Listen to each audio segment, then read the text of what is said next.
और क्या हाल है बालक तुम लोग का? पढ़ाई लिखाई का क्या पोजीशन है तुम लोग का? चलो, एक इम्पॉर्टेंट चीज़ है कि क्वेश्चन पेपर को लेके आप लोग का एक सवाल था कि कहाँ मिलेगा क्वेश्चन पेपर। बहुत सारे बच्चे ये बोल रहे थे, फ़ोन कर करके बता रहे थे कि असाइनमेंट पटना में छूट गया और अगर क्वेश्चन होगा तो कहाँ से होगा, दिक्कत है, कैसे सॉल्व करेंगे। और प्रैक्टिकली सारे क्वेश्चंस को लिखना भी पॉसिबल नहीं था। तो मैंने लास्ट लेक्चर में आपको बोला था कि मैं उसके लिए अरेंजमेंट करता हूँ। तो मैं आपको बताऊं कि कुछ नहीं करना, आपको सबसे पहला काम एक करोगे कि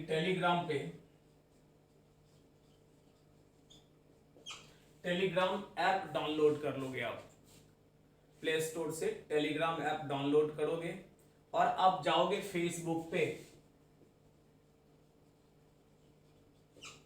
वॉल्केनिक क्लासेस,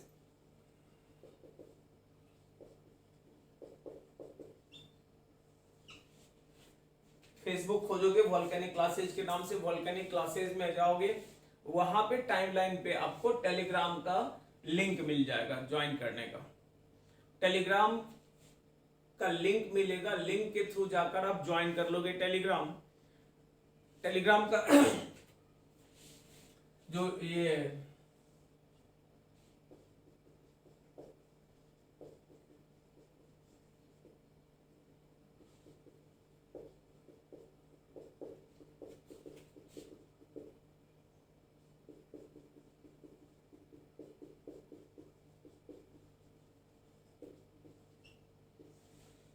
अब जाओगे तो वॉल्केनिक क्लासेस का ही, volcanic classes by Anand Kumar, Telegram पे भी वही मिलेगा। लेकिन वहां पे ज्वाइन क्या करना है, तो जो ग्रुप है extra edge for IIT JEE and NEET preparation के लिए, वहां मैंने एक ग्रुप बना दिया है। इस ग्रुप में आपका इलेक्ट्रोस्टैट का भी और हीट का भी असाइनमेंट का PDF मैंने डाल दिया है। तो वहां से PDF आपको है, वहां से PDF के हेल्प से क्वेश्चन नंबर मैं यहाँ बोल दूंगा पहले। जैसे आज हम आपको आगे के लिए बोलेंगे कि अगले लेक्चर में कौन कौन से क्वेश्चन ट्राई करके रखना है, तो आप वो क्वेश्चन पढ़ के रखोगे, नोट डाउन कर लोगे। वहां सब कुछ PDF के फॉर्म में है, कहीं कोई दिक्कत की बात नहीं है अब तो। और आप जब ट्राई करके रखोगे तो फिर यहाँ हमारे लिए डिस्कशन करना आसान हो जाएगा। ये जो ग्रुप बनाए हैं, ये ग्रुप बहुत इंपॉर्टेंट है तुम लोगों के लिए। ऐसा इसलिए कि हर इंडिविजुअल बच्चे का डॉट क्लियर करना पॉसिबल नहीं है। क्यों? क्योंकि एक ही डॉट अगेन एंड अगेन, इतने सारे बच्चे हो आप लोग कि वो एक ही डॉट तुम्हारा भी हो सकता है, तुम्हारे दोस्त का भी हो सकता है, थर्ड फोर्थ किसी भी पर्सन का हो सकता है। तो आप जरा सोचो कि अगर हर लोग इंडिविजुअल मैसेज, कुछ बच्चों ने करा था इंडिविजुअल, टेलीग्राम पे भी कुछ बच्चों ने इंडिविजुअल डाल दिया, अभी मैं उसके प्रॉब्लम को सॉल्व कर दूं, फिर 1 घंटा बाद कोई दूसरा आदमी हो सकता है वही सवाल असाइनमेंट का फिर से डाले। एक बच्चे ने डाला था असाइनमेंट का सवाल, तो अगर 1 घंटे बाद फिर कोई दूसरा डालता है, उसे सॉल्व करके दूं, फिर कोई तीसरा डालेगा। इसीलिए आपको ग्रुप पे पोस्ट कर देना है प्रॉब्लम। ग्रुप पे पोस्ट करने का मतलब है कि उस प्रॉब्लम को जब मैं सॉल्व करके ग्रुप में डाल दूंगा तो वो प्रॉब्लम जितने लोगों से नहीं सॉल्व हुआ होगा उन सारे लोगों का क्लियर हो जाएगा। तो 2 तरीका होगा तुम्हारा। एक तो तरीका ये होगा कि जो होमवर्क देंगे वो YouTube पे मैसेज के थ्रू आप क्लियर करोगे कि ये क्वेश्चन नंबर नहीं बना, तो वो क्वेश्चन नंबर मैं डिस्कशन करूंगा यहाँ पे। और दूसरा आपको हुआ कि उसके बाद भी कोई डाउट रहता है तो कोई दिक्कत नहीं, टेलीग्राम का जो ये ग्रुप है एक्स्ट्रा एज का, तो वो एक्स्ट्रा एज ग्रुप पे आप डाल दोगे और उस ग्रुप पे डालोगे तो हम प्रॉब्लम को सॉल्व करते रहेंगे। क्लियर है? इतना ही नहीं, इस ग्रुप में अब टारगेट वालों के लिए शुरू हो रहा है, उन लोगों के लिए रिवीजन सीरीज ला रहे हैं, क्रैश कोर्स होगा और MTR का कॉन्सेप्ट होगा। तो MTR वाला जो फंडा है वो सब चीजें उस पर डालते रहेंगे। दूसरा चीज क्वेश्चन ऑफ द डे डालेंगे, मतलब हर टॉपिक से थोड़ा कुछ अच्छा क्वेश्चन उठा के डालते रहेंगे ताकि आप सॉल्व करो, स्ट्रगल करो, मैं फिर रात में उसको सॉल्व करके डाल दूंगा। तो ये सब चीजें एक्टिविटी वहां होता रहेगा ताकि आपका परफॉर्मेंस इंप्रूव हो। इसीलिए ये जरूरी है, ये ग्रुप ज्वाइन कर लेना, तुम्हारा बड़ा फायदा रहेगा। क्लियर? तो हमेशा जितना भी PDF डालना होगा मुझे, वो सारा PDF मैं यही डालूंगा। इंडिविजुअल तुम्हारे घर जा जाके पॉसिबल नहीं है, YouTube पे पॉसिबल नहीं है, क्योंकि यहाँ वीडियो लेक्चर अपलोड होंगे। लेकिन आपको जो PDF फॉर्म चाहिए, क्वेश्चन पेपर का सॉफ्ट कॉपी PDF फॉर्म चाहिए, तो वो PDF का प्लेटफॉर्म यही है इसी प्लेटफॉर्म पे होगा। क्या करोगे? तो सबसे पहली बात टेलीग्राम ऐप डाउनलोड करोगे। टेलीग्राम ऐप डाउनलोड करने के बाद फेसबुक में जाओगे। कहां? तो वोल्केनिक क्लासेज में। वोल्केनिक क्लासेज के पेज पे जाओगे या टाइमलाइन पे जाओगे, वहां पे देखोगे इस नाम ये टेलीग्राम ज्वाइन करने के लिए लिंक डाला हुआ है। वहां पे टेलीग्राम ज्वाइन करने के लिए लिंक डाला हुआ है। उस लिंक को क्लिक करके आप टेलीग्राम ज्वाइन कर लोगे। ज्वाइन करोगे तो ये इस ग्रुप को ज्वाइन कर लोगे। यही ग्रुप है हमारा। इसी ग्रुप में हम लोग काम करेंगे। इसी ग्रुप में सारे पोस्ट हम डालेंगे। इसी ग्रुप में ऑलरेडी अभी इलेक्ट्रोस्टैट और हीट का जो आपका असाइनमेंट है वो असाइनमेंट मैंने डाल रखा है। क्लियर है? डीपीपी सीट का जहां तक बात है तो वो सब कुछ क्वेश्चंस यहीं पे करके चले जाएंगे। अब उतना सारा कुछ पीडीएफ बना के डालना पॉसिबल नहीं है। तो डीपीपी का होगा, एचसीवी का होगा। एचसीवी तो तुम लोगों के पास होगा ही होगा। नहीं होगा तो कुछ जुगाड़ टेक्नोलॉजी लगाओ, बच्चों से भी तो आपस में दोस्त से भी कर लो। अगर ज्यादा दिक्कत रहेगा तो मैसेज करोगे, फिर हम लोग ट्राई करेंगे तो वो भी पीडीएफ बना के दे दें। क्लियर है? तो थोड़ा सा पेशेंस के साथ काम करना है, पेशेंसफुली वर्कआउट करना है और बहुत अच्छा करेंगे हम लोग। क्लियर है जी? तो आज हम लोग, चलो ये तो हो गया क्लियर कि कैसे ग्रुप ज्वाइन करोगे, क्या करोगे। आगे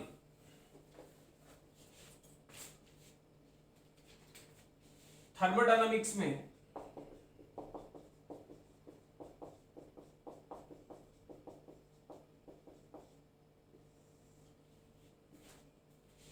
हम लोग पढ़ लिए थे isothermal process, adiabatic process, isobaric process, isochoric process. यहां तक हमने पढ़ा था। क्लियर है? यहां तक में तो कोई दिक्कत नहीं है। अब यहां तक अगर पढ़ लिए तो यहां तक का प्रॉब्लम सॉल्व करना है हम लोग को। और है लेकिन बहुत छोटा छोटा चीज है। जैसे साइक्लिक प्रोसेस के बारे में पढ़ेंगे, बहुत कुछ उसमें है नहीं।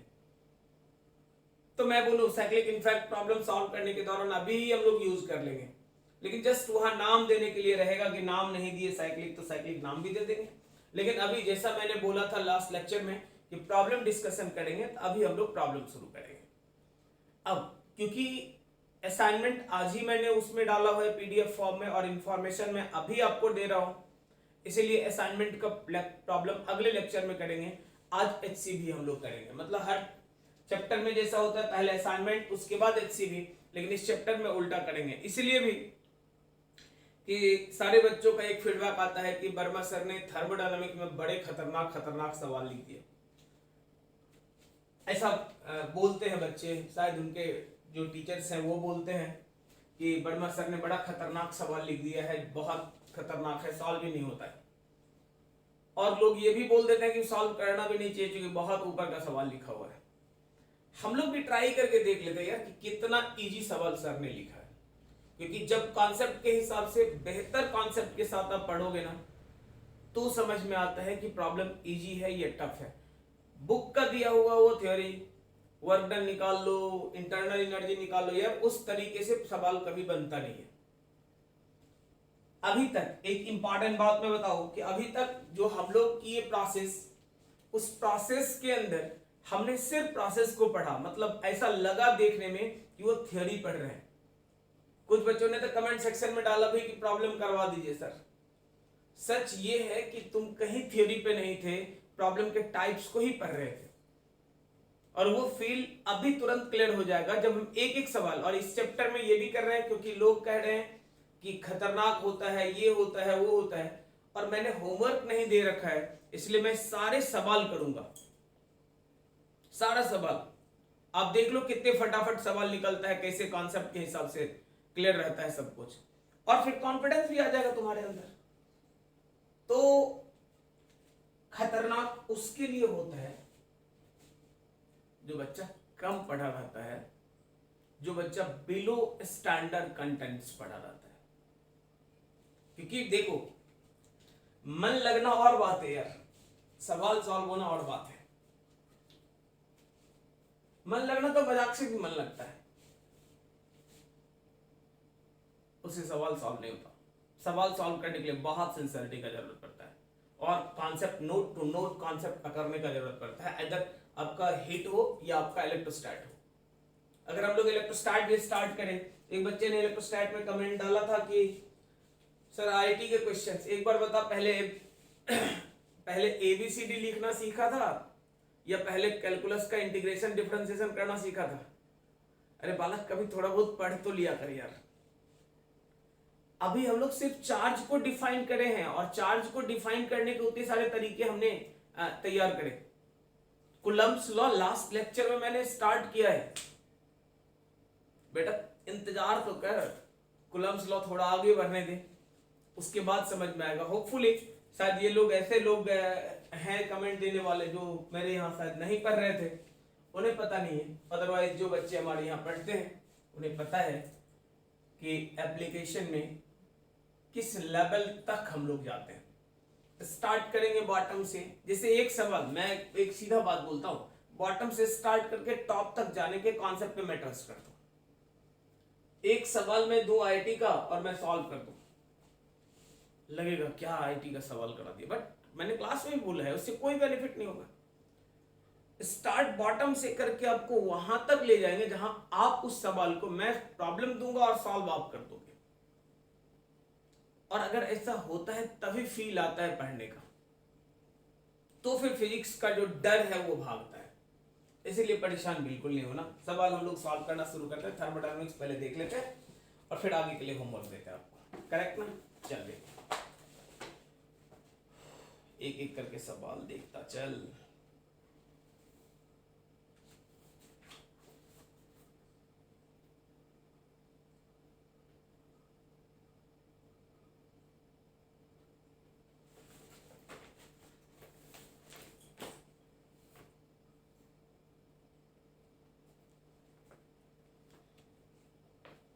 चलो देखो प्रॉब्लम नंबर 4, 1 2 3 में ऐसा ही है यार, मतलब का वो स्पेसिफिक हीट कैपेसिटी वाला रिलेशन पे दिया हुआ है, तो वो सब बेकार का है, उसमें बहुत दिमाग नहीं लगाना है। 4 नंबर सवाल से थर्मोडायनामिक्स का सवाल है, मैं शुरू करता हूँ यहाँ से। देख ले 4 नंबर सवाल क्या कहता है, calculate the change in internal energy of gas, calculate the change in internal energy of gas kept in a rigid container where 100 joule of heat is supplied to it। कह रहा है कि calculate change in internal energy. देखो कह रहा है एक rigid container है, रिजिड कंटेनर का मतलब है कि एक ऐसा कंटेनर जिसका वॉल्यूम फिक्स किया हुआ है, रिजिड है। मूवेबल होता, पिस्टन होता, मूव करता तो मूवेबल पिस्टन वाला हो गया, फ्लेक्सिबल हो गया कंटेनर, लेकिन ये रिजिड है। रिजिड का मतलब है कि जिसका वॉल्यूम चेंज नहीं करेगा। ध्यान देकर देखो, प्रॉब्लम ने कहा कि रिजिड है,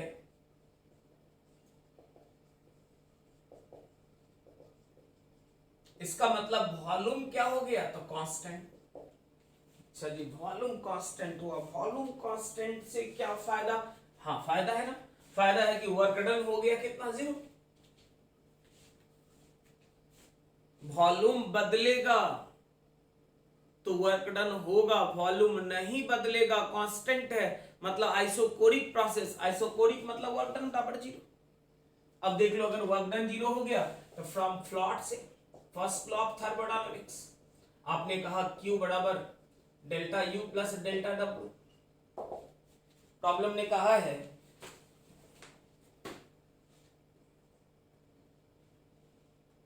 100 जूल हीट आपने सप्लाई करा, डेल्टा U तो ठीक है, इसका मतलब चेंज इन इंटरनल एनर्जी कितना। मैं तो बोलूं ये सॉल्व करने का जरूरत भी नहीं था, हो गए कैसे? जब ये डिसीजन हो गया कि वर्क डन नहीं है सिस्टम में, तो वर्क डन नहीं है तो फर्स्ट लॉ ऑफ थर्मोडायनामिक्स कहता है Q बराबर delta U plus delta W। जब डेल्टा W है नहीं तो चेंज इन इंटरनल एनर्जी बराबर हीट सप्लाइड। हीट सप्लाइड कितना, तो 100। चेंज इन इंटरनल एनर्जी कितना, तो 100 के बराबर। बात खत्म हो गया यार, तो ये लिखने का जरूरत ही कहां था? मेरे से तो बोलता तो मैं तो डायरेक्ट बोल देता कि यार चेंज इन इंटरनल 100। क्यों? क्योंकि हीट सप्लाइड वही है, वर्क डन हो नहीं रहा है। चल कोई बात नहीं, 5वां नंबर सवाल देखिए। 5th नंबर सवाल क्या कहता है, एक तरफ से देखते चलते हैं। The pressure of a gas changes linearly with volume from 10 kilopascal 200 cc to 50 kilopascal 50 cc। देख लो, लीनियर वेरिएशन है प्रेशर और वॉल्यूम। ध्यान देकर देखना, कह रहा है कि pressure of a gas changes linearly with volume. Volume के साथ किसी गैस का प्रेशर लीनियरली बदलता है। कहां से? तो 10 किलो पास्कल 200 सीसी, मतलब वॉल्यूम है 200 सीसी, प्रेशर है 10 किलो पास्कल। 200 सीसी है और यहां पे है 10 किलो पास्कल। यहां से जाता है कहां तक? तो कह रहा है 50 सीसी और क्या कह रहा है? तो 50 किलो पास्कल। ध्यान देकर देख लो, कह रहा है कि एक गैस है का प्रेशर लीनियरली वैरी करता है। लीनियर वेरिएशन का मतलब है स्ट्रेट लाइन के रूल को मानता है। लीनियर वेरिएशन का मतलब स्ट्रेट लाइन, स्क्वायर वेरिएशन मतलब पैराबोलिक है। तो अगर लीनियर वेरिएशन है तो स्ट्रेट लाइन के रूल को मानेगा। कहां से? तो कह रहा है कि 200 CC volume 50 kilo pascal pressure, और ये धीरे धीरे घटकर वॉल्यूम हो गया 50, प्रेशर बढ़कर हो गया। मैंने पहले भी बताया था आपको कि गैस के लिए एक मेजर ड्रॉबैक है कि प्रेशर और वॉल्यूम दोनों इकट्ठे नहीं बढ़ता है। दोनों में कोई एक बढ़ेगा तो दूसरा घटेगा, ये रूल हमेशा मानेगा। तो आप देख लो, यहां प्रेशर बढ़ता है तो वॉल्यूम क्या हो रहा है? घट रहा है। प्रेशर अगर बढ़ रहा है तो वॉल्यूम क्या हो रहा है? घट रहा है। क्लियर? चल आगे देखते हैं क्या कह रहा है हमें। कह रहा है calculate the work done by the gas. अब एक बात बता, अगर ये हुआ वर्क डन तेरे से पूछता है, क्या वर्क डन मेरा काम है कैलकुलेट करना? यार वर्क डन कैलकुलेट करने के लिए फॉर्मूला क्या मैंने बताया था, याद कर, कि कुछ नहीं करना है, वॉल्यूम एक्सिस पर जाकर पैकिंग कर देना है, और पैकिंग करने के बाद जो इसका एरिया निकलेगा, यही एरिया कुछ और नहीं क्या होगा? Work done.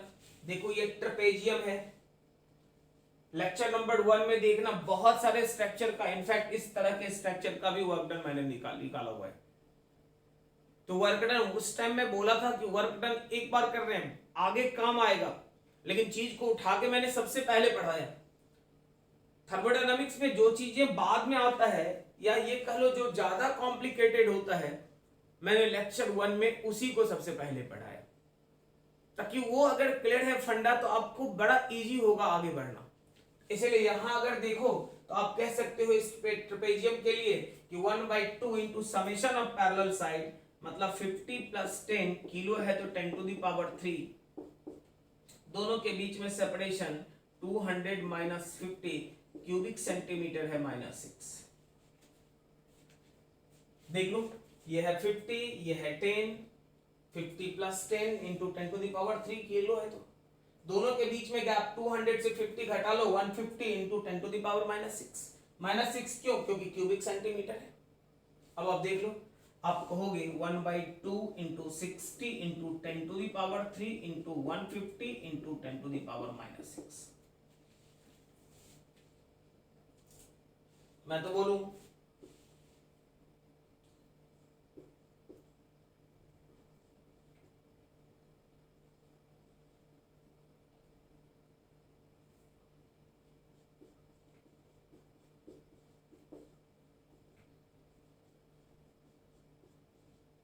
देख लो,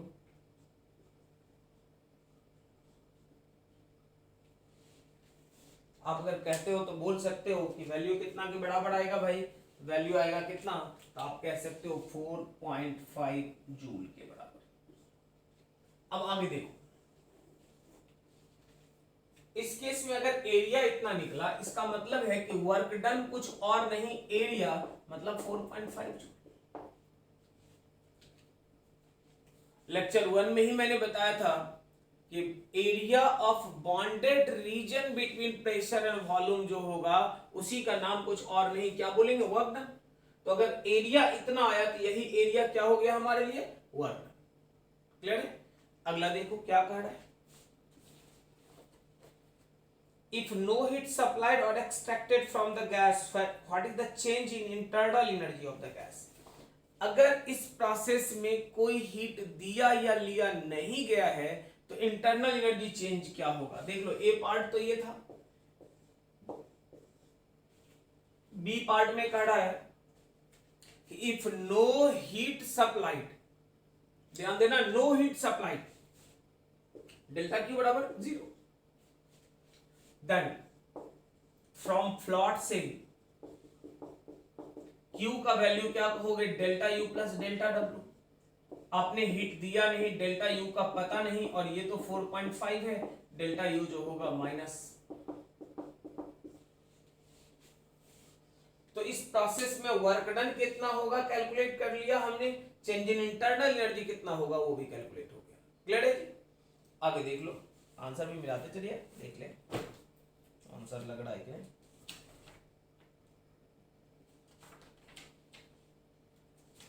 आंसर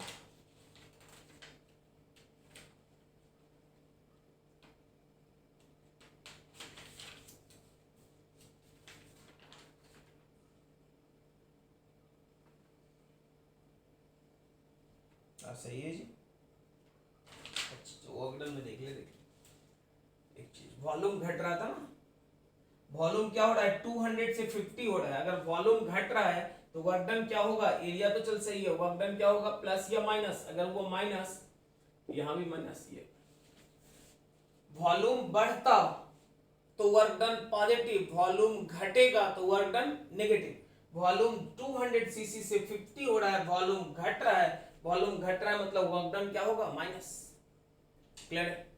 अगला 5th नंबर के बाद 6th number, an ideal gas is taken from an initial state I to final state F in such a way that the ratio of pressure to absolute temperature remains constant।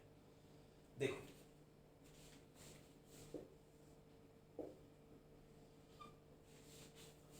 कह रहा है एक ideal gas को कहीं से I से F पे, I मतलब इनिशियल, F मतलब फाइनल, इनिशियल से फाइनल स्टेज तक ले जाया गया। इस तरह से ratio of pressure to temperature remains constant, pressure to temperature remains constant. एक बात मैंने आपको बताया था, याद करो, कुछ हो या ना हो लेकिन ये तो हर हाल में होना ही होना है। इसका मतलब P/T जो होगा NR/V के बराबर होगा। आप कह रहे हो P/T कांस्टेंट है, बस समझाने के लिए मैं कर रहा हूं और कोई बात नहीं है। इसका मतलब तो ये निकला कि वॉल्यूम जो होगा हर हाल में क्या होगा, क्योंकि नंबर ऑफ मोल तो फिक्स है, यूनिवर्सल गैस कांस्टेंट कांस्टेंट है, तो ये पूरा टर्म कांस्टेंट तभी हो सकता है जब वॉल्यूम कांस्टेंट हो। अगर ये वॉल्यूम वेरिएबल रहा तो ये जैसे जैसे बदलेगा इस रिजल्ट को बदल देगा। प्रॉब्लम ने खुद बोला कि P/T कांस्टेंट है, मतलब NR/V कांस्टेंट है, इसका मतलब उसने बोला वॉल्यूम क्या है, कांस्टेंट है। अगर हमारा वॉल्यूम कांस्टेंट है इसका मतलब निकला आइसोकोरिक। कौन सा प्रोसेस, आइसोकोरिक प्रोसेस। हो तो गया। वर्क डन पूछ रहा था, वर्क डन होगा कहां यार, वर्क डन इक्वल 0, और इतना लिखना कहां था। जब उसने कहा P/, देखो कुछ चीजें दिमाग में लेके काम कर लेते हैं। जब उसने कहा P/T इक्वल्स कांस्टेंट, तो 3 ही टर्म है हमारे पास, प्रेशर, वॉल्यूम और टेम्परेचर, और फॉर्मूला है PV बराबर nRT। तो अगर प्रेशर बाई टेम्परेचर कांस्टेंट है तो ऑब्वियस सा बात है वॉल्यूम को भी कांस्टेंट होना पड़ेगा, और अगर वॉल्यूम कांस्टेंट हो गया तो उस केस में सीधा सीधा है कि प्रोसेस आइसोकोरिक होगा, वर्क डन एग्जिस्ट ही नहीं करेगा। तो लिखने का कोई जरूरत ही नहीं, अगर थोड़ा दिमाग लगाते तो ऐसे ही लिख देते, लेकिन अगर लिक्विड है तो कोई दिक्कत वाली बात नहीं। करेक्ट है। चल 6 नंबर के बाद 7 नंबर आंसर चेक करता चलता, मैं बोलूंगा आंसर जरूर देखा कर। चलो सही है। 7 नंबर फिगर दे रखा, प्रॉब्लम नहीं। चल पहले इधर पर नोट डाउन कर ले फटाफट, फिर तो मैं आगे लिखता हूँ।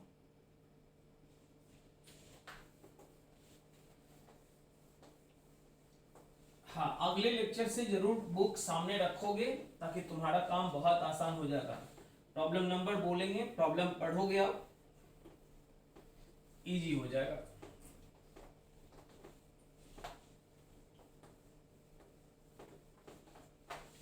असाइनमेंट का भी मैं लिखवा दूंगा आज कि कौन कौन से सवाल करके रखना है, अगले लेक्चर में डिस्कशन, क्योंकि बहुत इंपॉर्टेंट चैप्टर है, बार बार बोलेंगे। और ये एचसी भी कर लेंगे, असाइनमेंट करेंगे, उसके बाद हम लोग क्वेश्चन बैंक कर लेंगे, JEE Main, JEE Advance, NEET सबका। फिर देख लेना कि जो आप पढ़े हो ना उसी से कैसे सवाल पूछे जाते हैं। देखो कड़ा फोटो दिया हुआ है, देख फोटो वाला सवाल है। चलो 7 नंबर प्रॉब्लम। इधर में प्रेशर वॉल्यूम है, इधर में प्रेशर है, ACB है।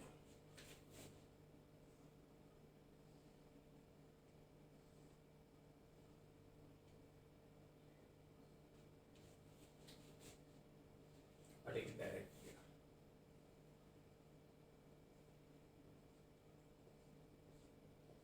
ABCD 10 है, 30 है।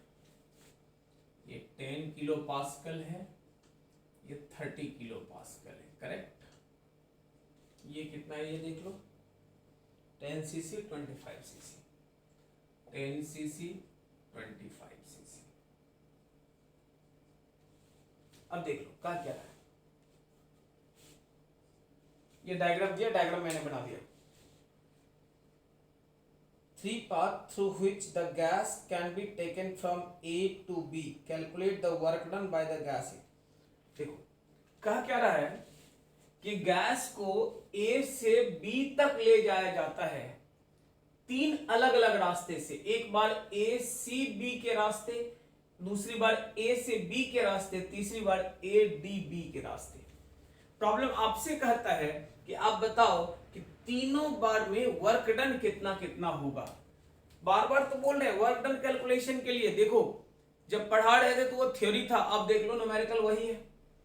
वहां क्या मैं लिखता था, मैंने लिखा था P1 V1 P2 V, ये P1 P2 V1 V2, यही बात लिखा हुआ है, कॉपी में देख लो। लेक्चर 1 जो है वो आज भी जाके सुनोगे, वर्क डन में पूरा का पूरा डिटेल पूरा लिखा हुआ है, जितने टाइप के पॉसिबल वर्क डन है मैंने करवा रखा है। लेकिन उस टाइम में वो लग रहा था वो थ्योरी है, आज के टाइम पे वो लग रहा है ये सवाल अगर देखो तो आप देखोगे लेक्चर 1 में भी सेम सवाल है, लेकिन वो थ्योरी है, यहां पे ये न्यूमेरिकल हो गया। तो आप देख लो क्या करना है। बहुत ध्यान देकर पढ़ने का जरूरत होता है, क्योंकि कॉन्सेप्ट का खेल ही सब कुछ है, बार बार बोलते हैं ये बात।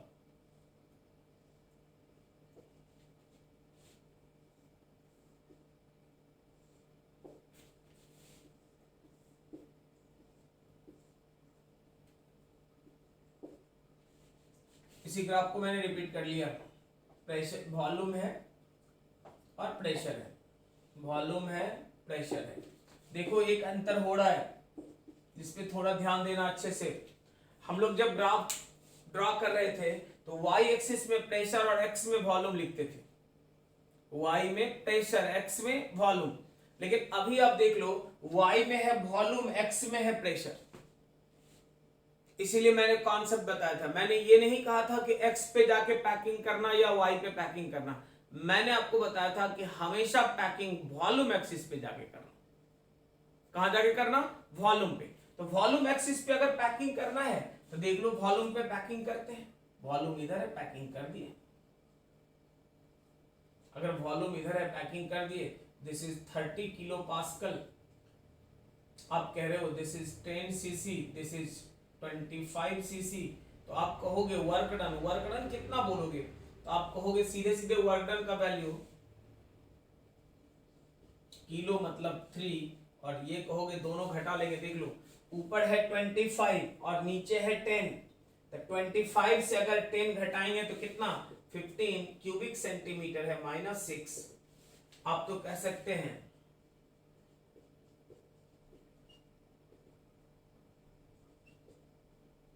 कितना के बराबर हो गया, देख ले, किलो पास्कल है ना, 30 किलो पास्कल, ठीक है, और 25 सीसी। चल ठीक, तो आप कहोगे यहां कितना 0.45। अगर आप इसके लिए आते हो, देख लो डायरेक्ट ए से अगर बी तक पहुंचना है उसके लिए ये रास्ता चुना गया, तो आप देख लो इसके लिए कितना होना है वर्क।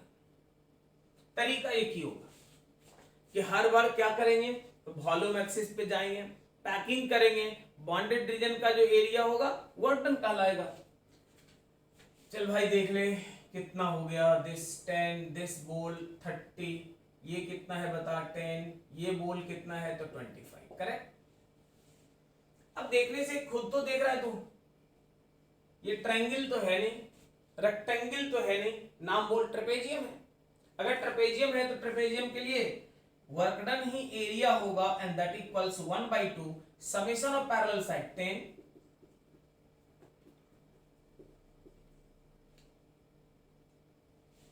किलो है into separation between parallel side मतलब 15 सेंटीमीटर क्यूब -6। कैलकुलेशन कर लोगे, छोड़ दे। अब तीसरा देख, इसके लिए बात करते हैं। अगर इसके लिए पैकिंग करोगे तो पैकिंग वंस अगेन, अगर पैकिंग करके यहां आओगे तो क्या होगा देख लो।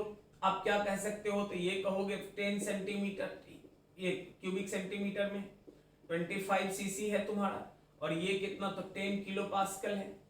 इसका मतलब एरिया जो होगा यही वर्क डन होगा, और ये कुछ और नहीं। देखो देखने से ये क्लियर दिखता है, ये रेक्टेंगल है। अगर रेक्टेंगल है तो 10 into 10 to the power 3, 15 into 10 to the power -6।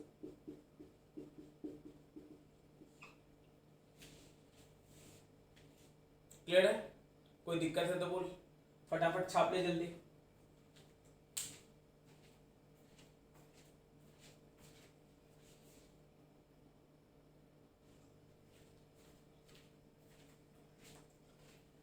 तो क्लियर हो गया यहां तक। 7 नंबर सवाल कैलकुलेशन कर लेना। अब 8 नंबर देख ले। चलो 8 नंबर में क्या करता है।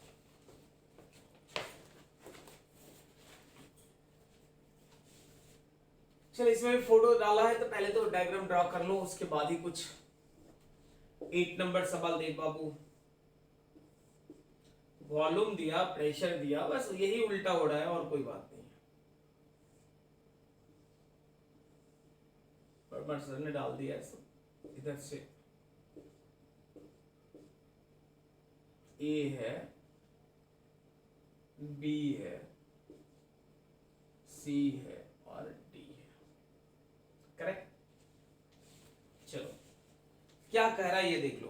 When a system is taken through the process ABC, shown in figure, 80 joule of heat is absorbed by the system and 30 joule of work is done by it. A B C के लिए जो given information है, A B C के लिए 80 joule heat absorbed है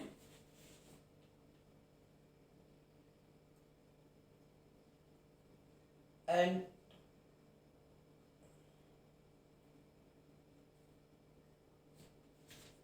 30 joule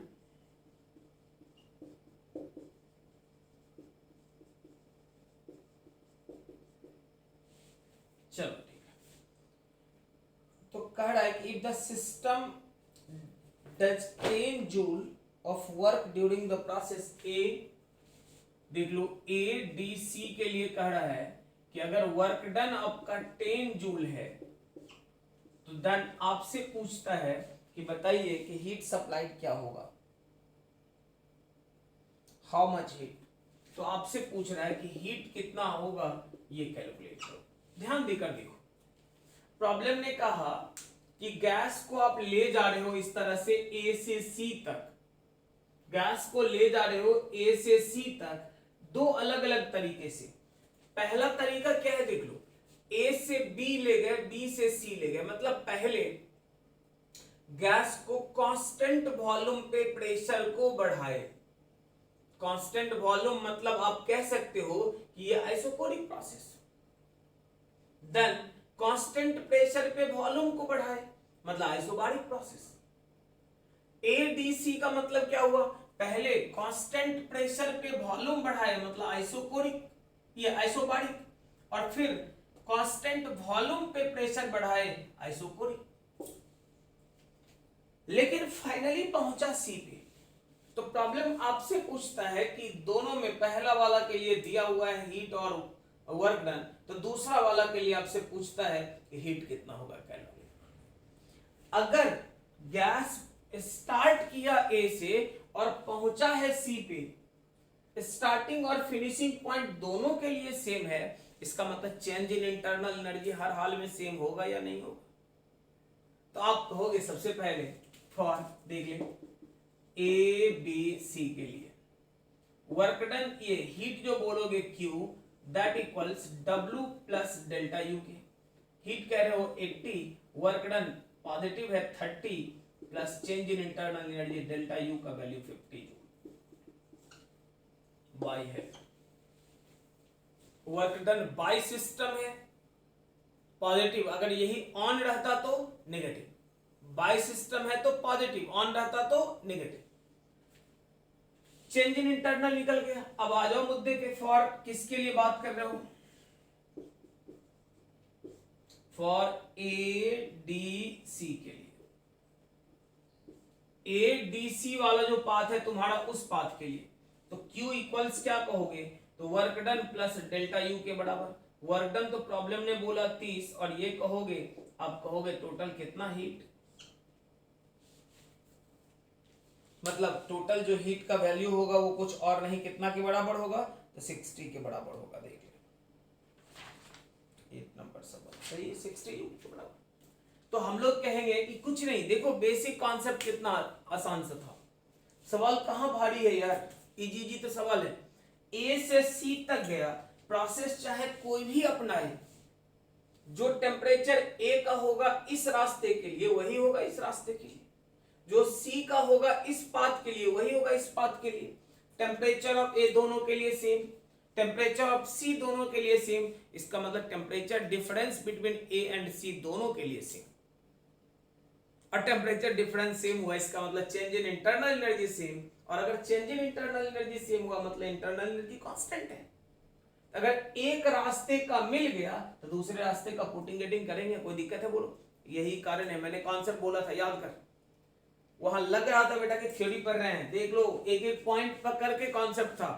मैंने कहा था अगर स्टार्टिंग और फिनिशिंग पॉइंट सेम हो, दोनों 2 3 4 कितने भी तरीके से ले जा रहे हो, लेकिन सभी के लिए स्टार्टिंग एक और फिनिशिंग एक हो, तो इन दैट केस बाकी चीजें जो हो लेकिन change in internal energy for all जो होगा हर हाल में सेम रहेगा, याद करो। क्योंकि मैंने बताया था कि इंटरनल एनर्जी एक ऐसा प्रॉपर्टी है जो सिर्फ एक बात पे डिपेंड करेगा और वो है टेम्परेचर। तो जो टेम्परेचर ए का है वो रास्ता देख के नहीं बदल जाएगा कि इधर अच्छा नीचे से जा रहा है ना, थोड़ा कम रहता है, इधर ऊपर चला जाता है, थोड़ा बढ़ जाता है, ऐसा नहीं करेगा। जो ए का है यार किधर से भी जाओ फिक्स है, जो सी का है किधर से भी आओ फिक्स है। तो if starting and finishing point, आगे के लिए भी याद रखना, if starting and finishing point a number of process के लिए सेम हो तो हर हाल में चेंज इन इंटरनल एनर्जी क्या होगा, तो सेम होगा। क्लियर है? चल अगला देख ले, कॉन्सेप्ट भी याद दिलाते चलते हैं ताकि ध्यान रहे। अभी तक तो कोई नया सवाल नहीं मिला तुम लोगों का, तुम लोग पढ़ रहा था थ्योरी, एक्चुअली बुक पलट के देखने का जो आदत नहीं है ना, यही दिक्कत करता है। बस सवाल सॉल्व करोगे बड़े मजे में सॉल्व होगा जी, कहाँ खतरनाक सवाल है, और एक एक करके चलते हैं, देखना एक भी सवाल खतरनाक नहीं है इसमें। अभी आज के लेक्चर में करना है, अगले लेक्चर से फिर कुछ सेलेक्टेड क्वेश्चंस करेंगे, उसके बाद बाकी तुम लोगों के लिए। लेकिन आज एक इंफॉर्मेशन तुम लोगों का था नहीं असाइनमेंट का, इसीलिए सारा सवाल करता हूँ। देख ले 9 नंबर में कहता फिर से डायग्राम आ गया यार, डायग्राम ने तो परेशान कर रखा है, लेकिन चल सिंपल सिंपल वाला डायग्राम है, बन जा रहा है। इधर आ गया, इधर आ गया, इधर आ गया, इधर आ गया, करेक्ट। चल देख, ए है तुम्हारा, सी है तुम्हारा, बी है तुम्हारा, डी है तुम्हारा, ये है 200 सीसी है, ये तुम्हारा 400 बोतल है, नहीं सीसी है, ये 50 किलो पास्कल है, और ये बता ये 155। यार डेटा भी ऐसा दिया ना, कैलकुलेशन करवा के छोड़ेगा। 50 calorie of heat should be supplied to take a system from state A to state B through ACB। देख लो जी, देख लो, ACB के लिए कह रहा है हीट जो हो गया 50 कैलोरी आपने सप्लाई करा, बढ़िया बात है, कर दो।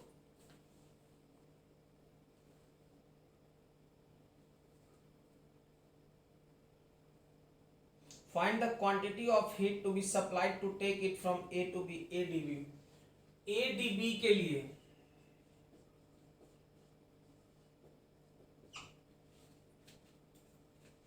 ACB के लिए दे रखा है, ADB के लिए पूछ रहा है, कोई बात नहीं। देखो फिर से प्रॉब्लम कहां आके रुका हुआ है कि A से शुरू करा और पहुंचा कहां पे, तो B पे। हाँ रास्ते दो अलग अलग थे, ACB और ADB, लेकिन स्टार्टिंग A और फिनिशिंग B। इसका मतलब क्या समझे हम लोग? इसका मतलब सीधा हुआ कि दोनों का change in internal energy same होगा। अगर किसी एक का चेंज इन इंटरनल एनर्जी मिल जाए तो दूसरा में भी यूज हो जाएगा हमारे लिए। हीट जिसका दिया है उसका इंटरनल एनर्जी निकल सकता है अगर उस रास्ते का वर्क डन पता चल जाए। तो पहले अलग अलग प्लॉट कर लेते हैं। पाथ कहा फॉर ACB के लिए, मेरे से पूछो तो मैं तो सीधे ही बोल दूंगा ACB अच्छा यही वाला ना है, वॉल्यूम पे पैकिंग करना है तो 50 इंटू 400 माइनस 200 सीधा। लेकिन आपको लगेगा कैसे लिख दे रहे हैं, इसीलिए आदत डलवाने के लिए मैं यहां डायग्राम ड्रा कर देता हूं। देख लो ये कितना था 200 सीसी, ये कितना था 400 सीसी, ये कितना है यार तो 50 किलो पास्कल है। रूल तो हमने पढ़ रखा है, पैकिंग करेंगे कहां आके पैकिंग करोगे तो वॉल्यूम एक्सिस पे। अगर करोगे तो वर्क डन क्या होगा तो 50 किलो मतलब 3, 200 सीसी मतलब -6। अब जरा देख लो आप क्या कहोगे, 3 ये 2 1 3 3 6 कट गया, 10 जूल के बराबर हो गया। ठीक से देख लो। अब देखो अगर ये वर्क डन है तो आप कह सकते हैं कि देन फ्रॉम फ्लॉट से, फर्स्ट लॉ ऑफ थर्मोडायनामिक्स में आपने क्या पढ़ा था, Q बराबर डेल्टा U प्लस W के। हीट आपने दिया 50 कैलोरी, यूनिट का कोई गड़बड़ ना हो इसलिए लिख दे रहे हैं, बाद में वैल्यू पुट कर देंगे, कितना गुना करते रहोगे। डेल्टा U तो ठीक है प्लस 10 जूल, डेल्टा U का वैल्यू जो होगा 50 कैलोरी माइनस 10 जूल के बराबर, इक्वेशन नंबर। अब घटा के 40 मत लिख लेना यार, यूनिट अलग अलग है, ध्यान देना। तुम कहोगे चेंज नहीं कर सकते, इसको कर दो ना 4.2 से डिवाइड कर दो, बस कैलोरी में चेंज हो जाएगा। कहां मैं बोल रहा हूं नहीं होगा, फिर वर्क डन आएगा, फिर उसको करना, तो 2 बार करने के बजाय प्रेफर करेंगे एक ही बार करना पड़े हम लोग। तो तरीका अपनाएंगे कि डायरेक्ट अगर लिख दिए इस पार्ट का भी वर्क डन आएगा। देखो क्यों नहीं कर रहे हैं, क्योंकि इसका भी वर्क डन आएगा तो फिर जूल में आएगा। तो एक बार इसको चेंज करो कैलोरी में, फिर इसको भी चेंज करो कैलोरी में। कहोगे कैलोरी ही क्यों, जूल में छोड़ेंगे तो दिक्कत है, कोई दिक्कत नहीं है। लेकिन यहां कैलोरी में दिया है आंसर, तो स्वाभाविक रूप से यह आंसर भी मेरे से एक्सपेक्टेशन रखेगा सवाल कि हम कैलोरी मिला कर दें। अगर हीट है कैलोरी में तो यहां भी कैलोरी में होना चाहिए, इसीलिए इस तरह का करते हैं। तुम ये भी कर सकते हो, इसी कैलोरी को जूल में बदल दो, बाद में जूल का आंसर आएगा, फिर उसको कैलोरी में कर देना। तो तरीका चाहे जो हो कोई मतलब नहीं है, फंडा बस ये है, चेंज इन इंटरनल इतना। अब देख लो, आप कहोगे फॉर किसके लिए, तो एडीबी के लिए, रास्ता है तुम्हारा एडीबी का, करेक्ट। देख लो ध्यान देगा, एडीबी, ये है प्रेशर, ये है वॉल्यूम। चल देखते हैं,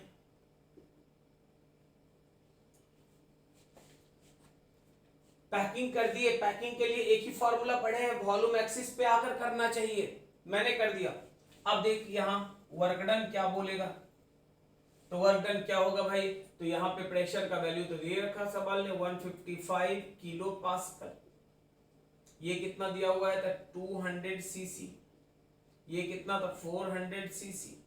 आप कहोगे 155 इंटू 10⁻³ और दोनों में से कैसे किया ये देख लो, देखने में क्लियर लगता है रेक्टेंगल है, रेक्टेंगल का मतलब तो आप पढ़े होगे लेंथ इंटू विड्थ, लंबाई चौड़ाई गुना गुना होता है। इधर देख ले, ये हाइट तो तुम्हारा 155 दिया हुआ है और ये तुम्हारा 400 से 200 घट गया, ऐसा नहीं कि पहले वाला लिख दिया यार, क्योंकि ये साइड लेंथ लिखे 400 सीसी माइनस 200 सीसी बराबर 200, सीसी चला गया घूमने, तो नहीं 400 सीसी से 200 सीसी घटाओगे यार, 200 वैल्यू हुआ, सीसी कहोगे नहीं लिखे, लिख तो दिए, क्लियर। अब आप गुना उना करके फिट करो, आप देख लो जी क्या कहोगे, तो मेरे हिसाब से तो क्लियर है, ये हो गया 310, 2 शून्य और मार, इंटू 10⁻³ इंटू 10⁻⁻6, मैं तो बोलूं 31 जूल। अगर 31 जूल ये हो गया तो देख लो आप,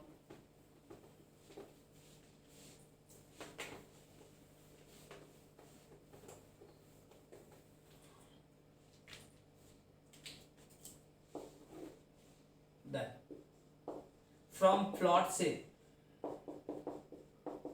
आप क्या कहोगे, Q बराबर delta U plus W, heat का तो मुझे पता नहीं, लेकिन A से B पे जाओ, इधर C से होकर या D से होकर, दोनों सेम होगा या अलग अलग होगा, तो अगर ये दोनों के लिए इंटरनल एनर्जी चेंज सेम होगा या अलग अलग, तो दोनों के लिए चेंज इन इंटरनल एनर्जी हर हाल में सेम, क्योंकि स्टार्टिंग और फिनिशिंग दोनों प्रोसेस का सेम।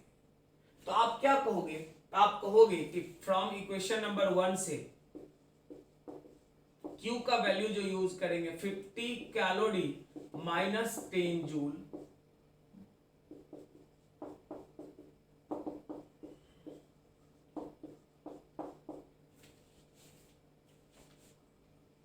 अब देख लो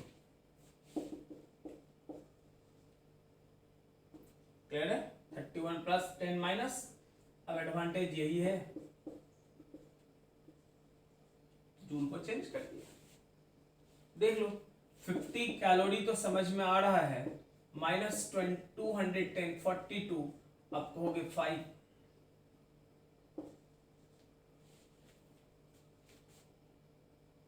अगर ऐसा हो गया तो 50 माइनस 5 ये कैलोरी है तुम्हारा, आप कहोगे 45 कैलोरी, करेक्ट तो है।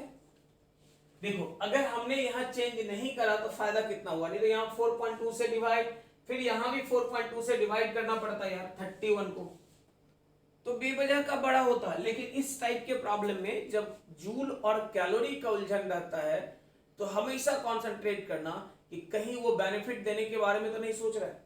बेनिफिट कैसा, तो कुछ ऐसा टर्म बीच में आएगा जो 42 के साथ मल्टीपल वाला कॉन्सेप्ट में कैंसिल होने का चांस रहेगा। 42 क्यों, क्योंकि हम लोग जानते हैं 1 कैलोरी 4.2 जूल के बराबर होता है, क्लियर है। या फिर डायरेक्ट पुट करके करोगे तब भी कोई दिक्कत नहीं है। अगला देख लो 10 नंबर सवाल, भारी तो तगड़ा लग रहा होगा तुम लोग को, छाप ले पहले, यार भारी कहाँ है देखना, एक एक करके सारे सवाल लगाते हैं ताकि कोई कंफ्यूजन ना हो तुम्हारा।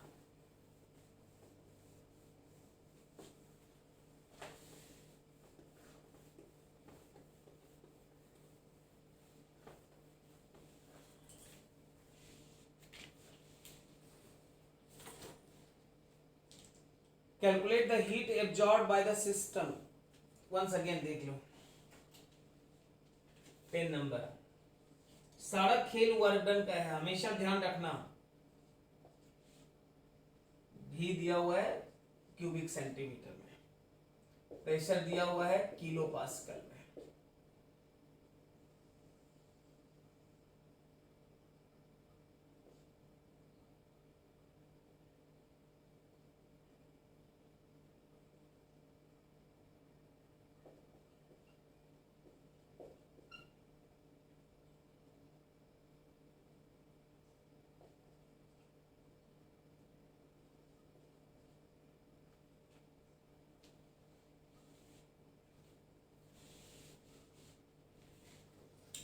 Heat absorb by the system in going through cyclic process. अगर साइक्लिक प्रोसेस कंप्लीट घूम गया, साइक्लिक है।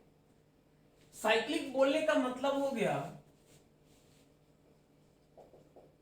कि change in internal energy.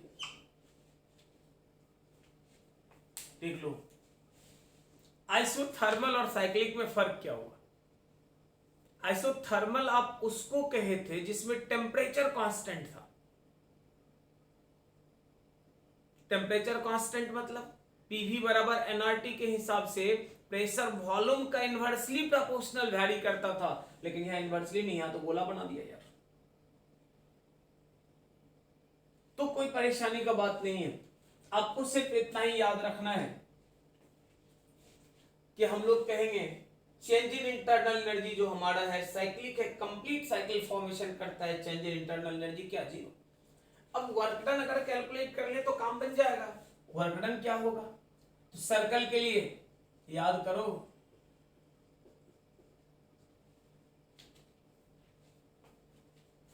First lecture work done calculation. देख लो तुम लोग परेशान था कि प्रॉब्लम तो यार स्टार्टिंग हीट एंड थर्मोडायनामिक्स शुरू हुआ, प्रॉब्लम सही हुआ। अब तुम्हें नजर नहीं आता है ये तो तुम्हारा प्रॉब्लम है, मेरा नहीं।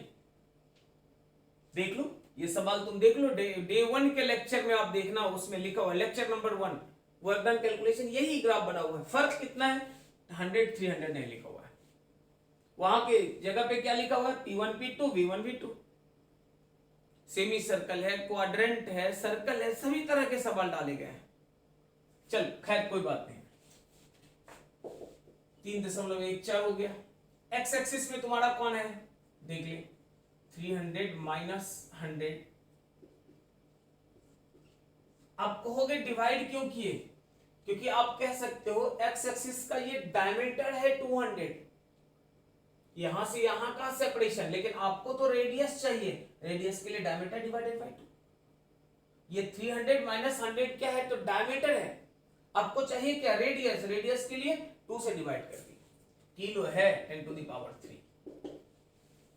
और y में वंस अगेन देख 100 और 300, फिर से वही खेल, 300 माइनस 100 डिवाइडेड बाय 2, और आप कहोगे 10⁻।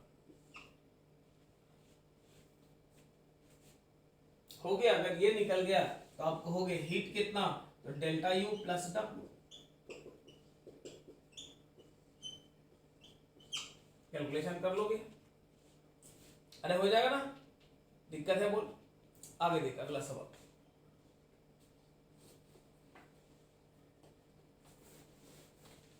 Eleven number.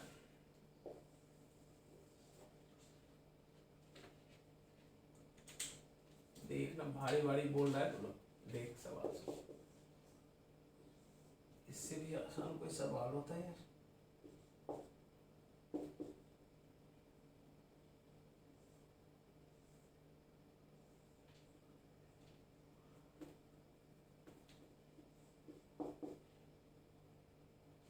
ये कह रहे हो 200 किलो पास्कल, ये बोल 100 किलो पास्कल, ये बता 500 सीसी, और ये कितना 700 सीसी।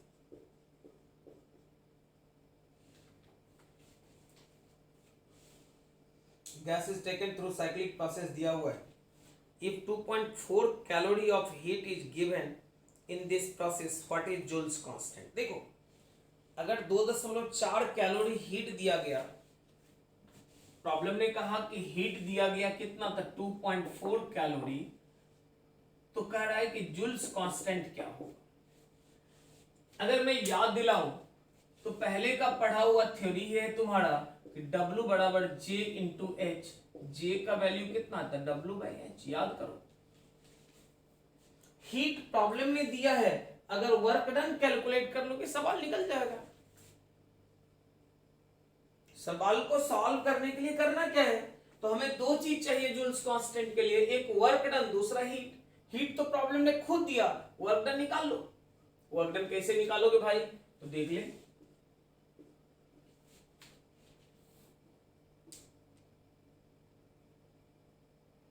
उल्टा एरो कर दिया मैं,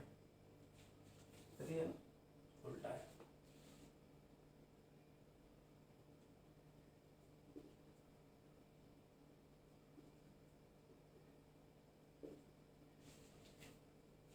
चलो, अगर वर्क डन कहते हैं तो वर्क डन मतलब क्या है कि इसका एरिया,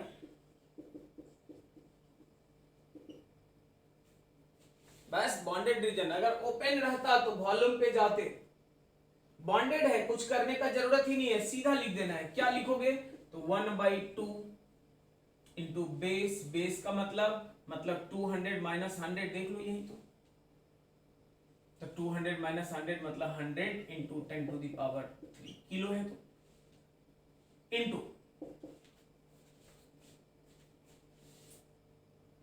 हाइट, देखिए 700 माइनस 500 मतलब 200 सीसी है, तो हो तो गया। अब कहोगे ये भी कैंसिल 100 से, अब कहोगे 10⁻7 इंटू 10⁻⁻6 टाइम,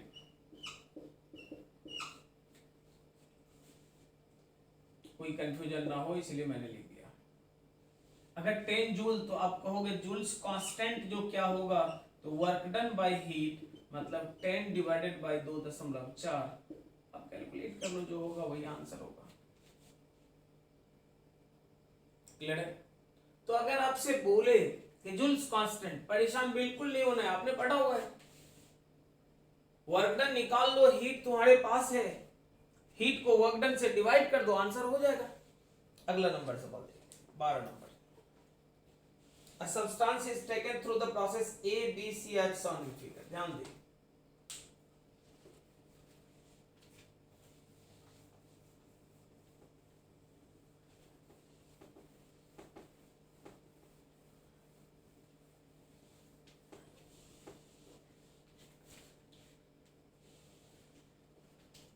सारे सवाल इसलिए कर रहे हैं खड़ा कॉन्फिडेंस तुम लोग का सुधर सके फिर से, और कोई बात नहीं है। देख लो 0.02 metre cube,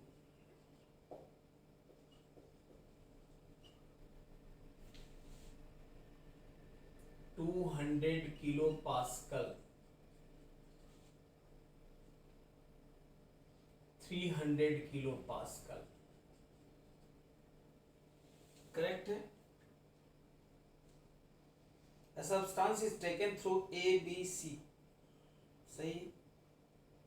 If the internal energy of the substance increases by change in internal energy, बड़ा अच्छा सवाल है जी, दे रखा पहले ही, 5000 जूल के बराबर, ठीक बात है। And the heat of इतना calorie is given to the system, heat भी दिया हुआ है 2625 calorie given to the system, तो जूल्स कांस्टेंट पूछता है। 2625 कैलोरी हीट आपने दिया, इंटरनल एनर्जी सिस्टम का इतना बदला, तो प्रॉब्लम आपसे पूछता है कि आप बताओ कि जूल्स कांस्टेंट का क्या वैल्यू होगा। चलो देखते हैं। हम लोग कहेंगे सबसे पहली बार ग्राफ ओपन है, वर्क डन कैलकुलेट कर लेते हैं। अगर वर्क डन कैलकुलेट करते हैं तो क्या कहोगे, 200 into 10⁻³ into 0.05 minus 0.02 metre cube है, कुछ करने का जरूरत ही नहीं। आप कहोगे 200 into 0.03 10 to the power 3, 6 into 10 to the power 3, आप कह सकते हो 6000 के बराबर।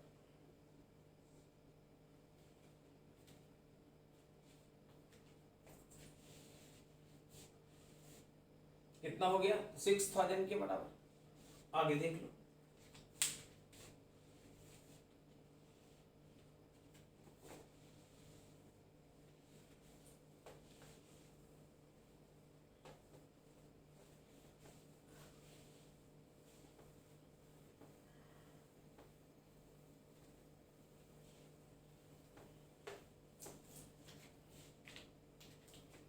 आप क्या कहोगे?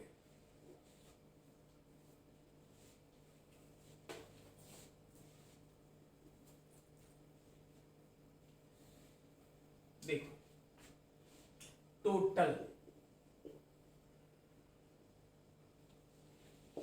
टोटल एनर्जी अगर देखा जाए तो क्या होगा?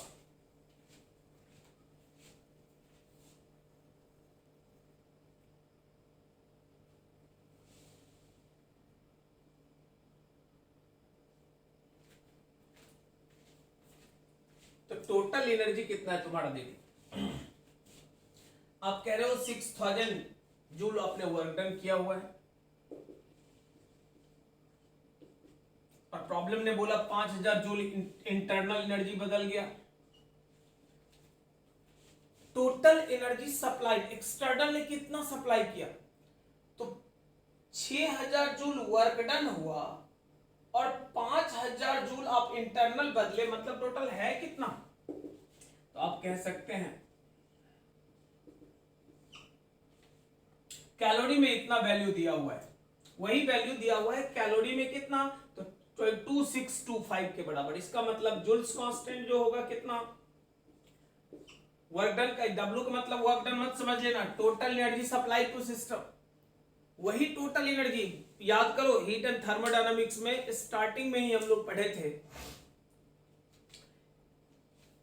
कि जूल में बोलो या कैलोरी में बोलो, यार बात तो एक ही है। जूल को कैलोरी में बदल सकते हैं, कैलोरी को जूल में, और वहां एक कांस्टेंट जूल्स कांस्टेंट का नॉर्मल वैल्यू मैंने बोला था 4.2 के बराबर, जो स्टैंडर्ड वैल्यू है उसका।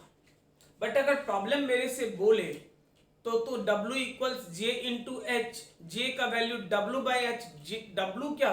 Total energy in joule, H क्या? Total energy in calorie. तो जूल में टोटल एनर्जी कितना? तो इतना। कैलोरी में कितना? तो दिया हुआ है, आप लिख दो जी W बाई एच। W मतलब वर्क डन मत समझना, बार बार बोलेंगे। H कितना? तो 2625, कैलकुलेशन कर लेना, जो आएगा वही होगा आंसर। करेक्ट है? आगे देख लो।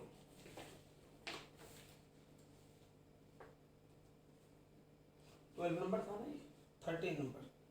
Gas is taken through the path this दिया हुआ है, 70 calorie of heat is extracted from the gas in the process, calculate change. यार ये दो, ये देख ले, अरे सॉल्व नहीं करूंगा, एक ही चीज बार बार कितनी बार करें। 250 सीसी, और यहां अगर कितना? तो 100 सीसी। ये क्या है? तो 200 किलो पास्कल।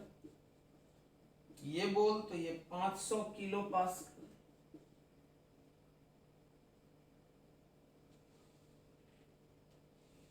प्रॉब्लम ने कहा कि अगर 70 किलो ये कैलोरी हीट एक्सट्रैक्ट किया गया तो calculate change in internal energy.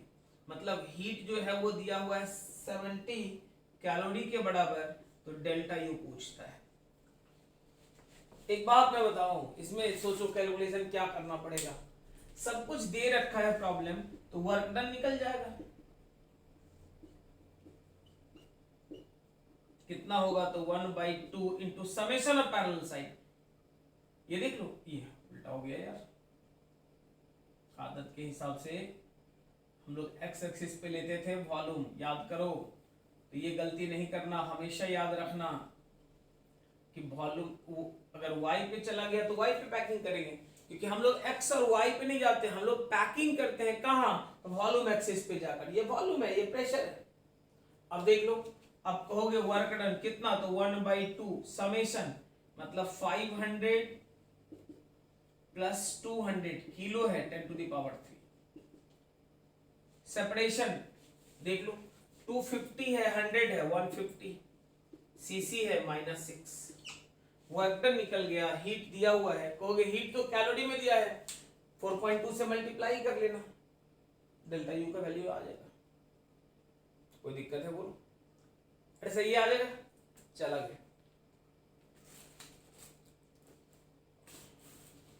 13 के बाद 14 नंबर सवाल देखो। 14 क्या कहता है,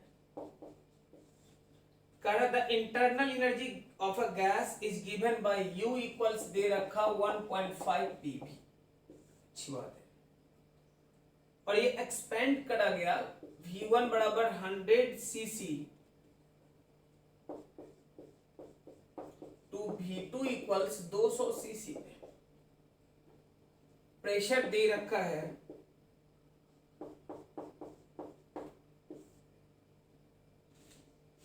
कैलकुलेट हीट। देखो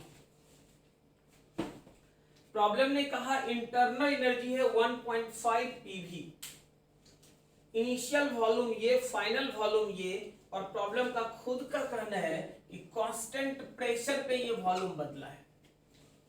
इसका मतलब मेरे ख्याल से इनिशियल अगर इंटरनल एनर्जी तो 1.5 इंटू प्रेशर इंटू V1, 1.5 तो ठीक है, 10⁵ 100 इंटू 10⁻⁻6 क्यूबिक सेंटीमीटर। इसका मतलब कह सकते हो कि 15 जूल हो गया। और फाइनल अगर बोलोगे तो फाइनल कितना, तो 1.5 इंटू P इंटू V2, 1.5 तो ठीक है, प्रेशर 10⁵ इंटू V2 200 इंटू 10⁻⁻6।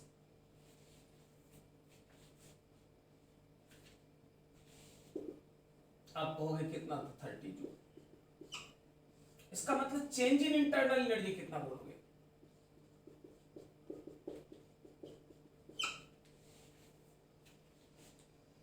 मैं बोलूंगा बेवकूफी है ये इतना लिखना। यहीं पर दिख रहा है कि प्रेशर जब कांस्टेंट हो गया तब वॉल्यूम के हिसाब से बदलेगा, मतलब इधर डेल्टा यू तो इधर डेल्टा भी लिख दो, बस एक लाइन में बात खत्म है।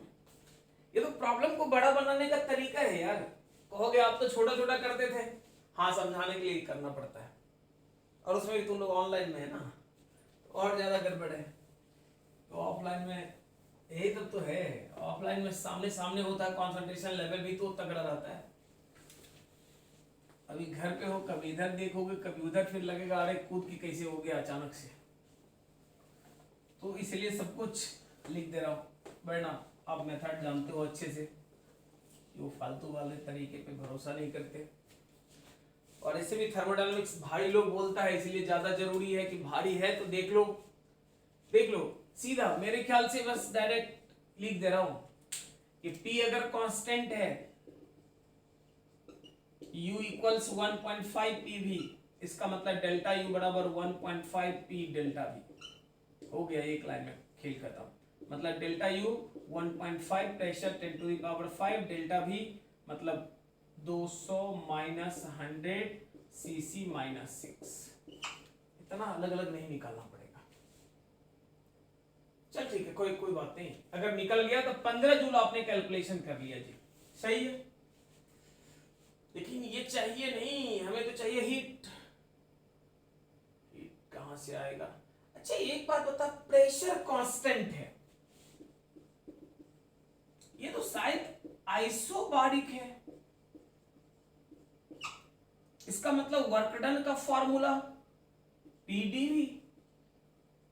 पीडीवी का मतलब 10⁵ इंटू 200 माइनस 100 इंटू 10⁻⁻6। आप कहोगे 10⁵, 100 10⁻⁻6 10 जूल।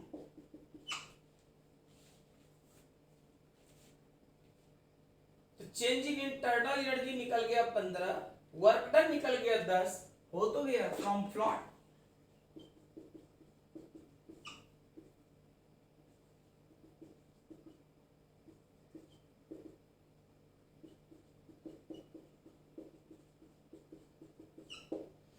कुछ बच्चे सवाल करेंगे कि सर ये पता कैसे हम लोगों को चलेगा कि ये वर्क डन निकालना है, इंटरनल एनर्जी निकालना है? ये तो सवाल नहीं बोला यार। इस पूरे फर्स्ट लॉ में हम लोग तीन ही चीज पे डिपेंड करते हैं, heat, work done, internal energy. First law of thermodynamics का रिलेशन बोलता है dq बराबर du प्लस dw। अगर तीनों में से कोई एक चाहिए तो बाकी दो मिल जाए तो प्रॉब्लम निकल जाएगा। अगर हीट चाहिए तो वर्क डन और इंटरनल एनर्जी मिल जाएगा तो प्रॉब्लम सॉल्व हो जाएगा। अगर इंटरनल एनर्जी चाहिए तो वर्क डन एंड हीट मिल जाएगा तो सॉल्व हो जाएगा। तो वर्क डन, क्योंकि ग्राफ के हिसाब से या गिवन इंफॉर्मेशन के हिसाब से कांस्टेंट प्रेशर बोलकर उसने आइसोबारिक डिफाइन कर दिया। मैंने पढ़ाने के दौरान बोला था कि सवाल कभी खुल के नहीं बोलेगा कि आइसोबारिक है, हम तुम सॉल्व कर लो, लेकिन वो ये बोला ना कि प्रेशर कांस्टेंट है, हो तो गया।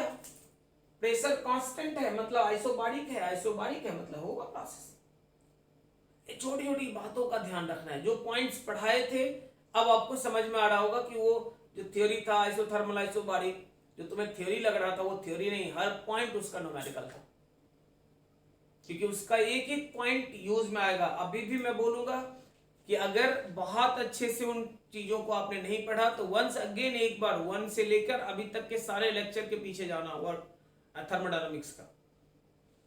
लेक्चर 1, 2, 3, 4 कंटिन्यूअसली सारे लेक्चर को फिर से एक बार रिवाइज करना और देन प्रॉब्लम सॉल्व करोगे ना, फटाफट सॉल्व होगा। प्रॉब्लम में कहां कुछ एक्स्ट्रा लगा रहे हैं, जो पढ़ाए थे वही पॉइंट्स यूज कर रहे हैं। क्योंकि बार बार बोलेंगे एक चीज हमेशा ध्यान रखना यार, इस लड़ाई को जीतने के लिए जितने पॉसिबल टाइप्स का तुम्हें हथियार चाहिए ना आनंद कुमार प्रोवाइड करता है। इसीलिए एंट्रेंस वाले में कहीं कॉम्प्रोमाइज का कोई जगह नहीं होगा। हाँ, पढ़ाने का जो नोड है, मेरा तरीका है, वो तो वही रहेगा एप्लीकेशन कि पहले टाइप्स सारे पॉसिबिलिटीज को उठा के थ्योरी में पढ़ा लो एंड देन थ्योरी से तोड़ के न्यूमेरिकल लाओ। तो थोड़ा सा ध्यान देना, बाकी चीजें तो ठीक रहेगा, दिक्कत वाली बात है नहीं। 14 नंबर के बाद अगले सवाल पे आ जा। 15 नंबर सवाल बड़ी तगड़े लिखे हुए हैं। A gas is enclosed in a cylindrical vessel fitted with a frictionless piston. देख ले, ध्यान देकर देख। The gas is slowly heated for some time. During the process, 10 joule of heat is supplied and the piston is found to move at 10 centimetre.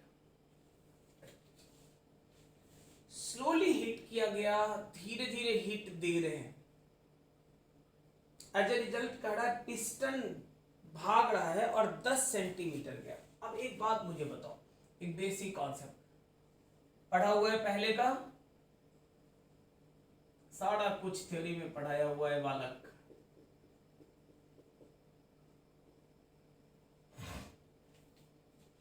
याद दिला दे रहा हूं बस, अगर वही चीज याद रहता तो आप खुद अप्लाई करोगे, याद दिलाने का जरूरत ही नहीं रहेगा। देखो क्या सिचुएशन है, इधर से ये प्रेशर लगा रहा है या कह लो फोर्स। देखो अगर F1 greater than F2, piston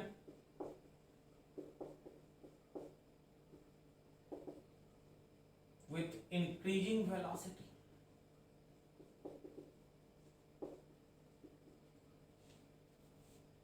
अगर F1 ज्यादा है तो वेलोसिटी बढ़ता हुआ ये ऊपर की तरफ जाएगा।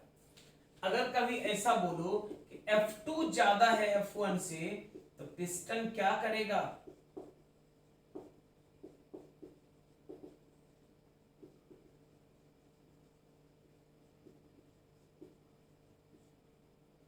तीसरा, अगर कभी कहते हो कि F1 equals F2 and piston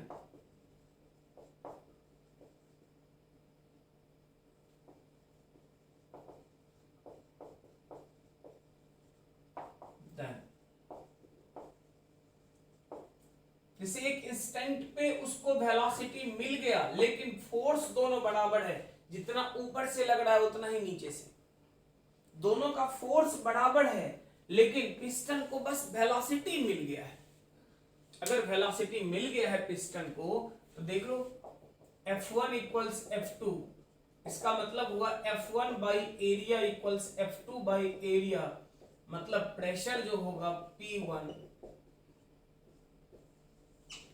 जो प्रेशर एटमॉस्फेरिक लग रहा है वही गैस भी लगा रहा है, दोनों का प्रेशर सेम है, तो पिस्टन कांस्टेंट वेलोसिटी से चलेगा। स्लोली मूव कर रहा है, धीरे धीरे चल रहा है, वेलोसिटी बहुत कम है, कंसिडरेबल नहीं है। इसका मतलब बाहर का प्रेशर और अंदर का प्रेशर, दोनों प्रेशर क्या है, सेम हो तो गया। आइसोबारिक, याद करिए, फंडा पढ़ाया हुआ है।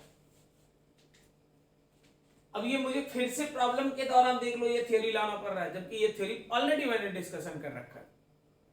तो यही चीजें अगर आप बहुत माइक्रोस्कोपिक लेवल पे नोट्स को पढ़ोगे बढ़िया से, कहानी की तरह नहीं कि बस मैं लेक्चर सुन लिए, और क्लासरूम में था तो कम से कम लिखने का आदत था, पता नहीं अभी लिख रहा है कि नहीं लिख रहा है, लेकिन नहीं लिखोगे बहुत खराब परफॉर्म करोगे यार। तो थोड़ा सा ध्यान दोगे। देखो डिसीजन क्लियर हो गया, आइसोबारिक है, अगर आइसोबारिक है हो तो गया, फंडा ही क्लियर है। क्या करना है मुझे, तो प्रॉब्लम ने कहा है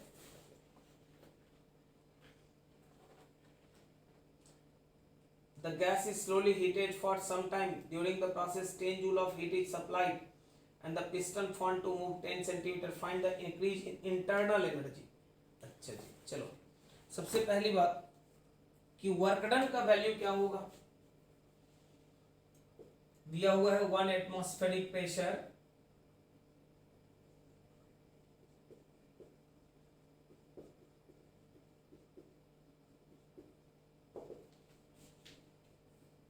अच्छा पास्कल में दिया 100 किलो पास्कल के बराबर, जानते ही हो। तो आपको कहा गया एरिया दिया हुआ है इसका 10 सेंटीमीटर स्क्वायर ना, 4 सेंटीमीटर स्क्वायर, चलो तो 4 सेंटीमीटर स्क्वायर ये भी दिया हुआ है। तो कहोगे कि वर्क डन कितना होगा, तो वर्क डन तो होगा P into dv. P into dv मतलब एरिया इंटू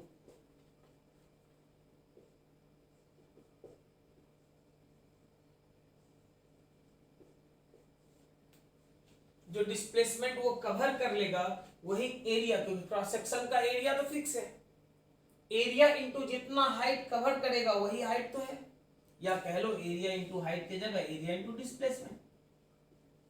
तो मैं बोल दूं कि वर्क डन जो आपका निकल रहा है, देख लो ये तो छाप लिया इधर, छाप फटाफट।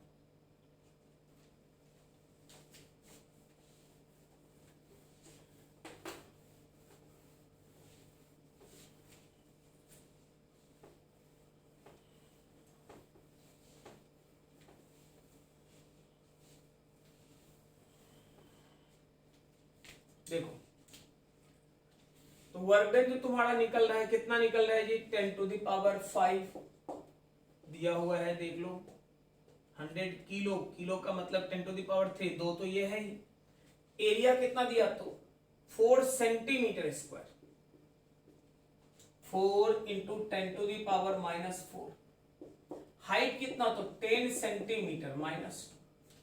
अब क्या कहोगे, देख लो, अब आप कह सकते हो 4, ये तो हो गया 5 1 6, ये 6 कैंसिल, मतलब 4 जूल के बराबर।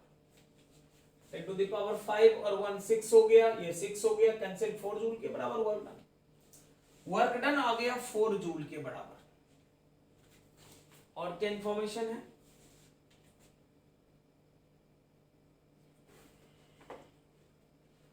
हीट कर रहा है 10 जूल है, देन फ्लॉट्स Q बराबर डेल्टा U प्लस W। आप कहोगे कि 10 इक्वल्स डेल्टा U का पता नहीं, और वर्क डन तो आपने कैलकुलेट करा हुआ है 4, हो तो गया यार, है कि नहीं, वो तो देख लो, नहीं कैसे रहेगा यार, पढ़ा रहा है, खेल थोड़े कर रहा है।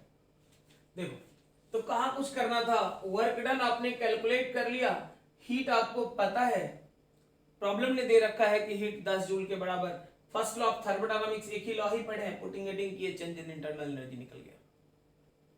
तो कुछ नहीं था इसमें। अगर कोई कॉन्सेप्ट समझना था तो वो ये देखो कितना छोटा सा सवाल है कि अगर आप आइसोबारिक समझ रहे हैं कि स्लोली मूव करेगा, आइसोबारिक प्रोसेस है क्योंकि प्रेशर दोनों बैलेंस करेगा, तो ये सवाल बस 2 लाइन का सवाल है, निकल जाएगा। कोई दिक्कत बोल, अगला देख। 16 नंबर सवाल।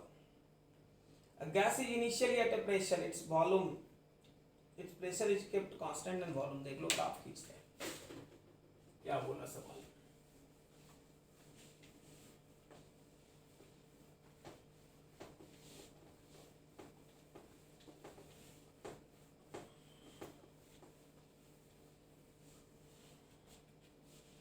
देखो 16 नंबर सवाल पे आ जा। प्रेशर वॉल्यूम के लिए ग्राफ कर रहा है खींचने के लिए। देखो a gas is initially at pressure 100 kilopascal and volume 200 meter cube, its pressure is kept constant, volume increase किए। देखो पहले यहां है 100 किलोपास्कल, किलोपास्कल याद रखना केपी है, और 2 पहली बार में कह रहा है कि प्रेशर को कांस्टेंट रखते हुए इट्स प्रेशर केप्ट कांस्टेंट और वॉल्यूम को बढ़ाकर 2.5 कर लो मीटर क्यूब। उसके बाद कह रहा है it's volume is now kept constant and pressure increases to 200। Volume को कांस्टेंट रख के प्रेशर को 200 कर दो।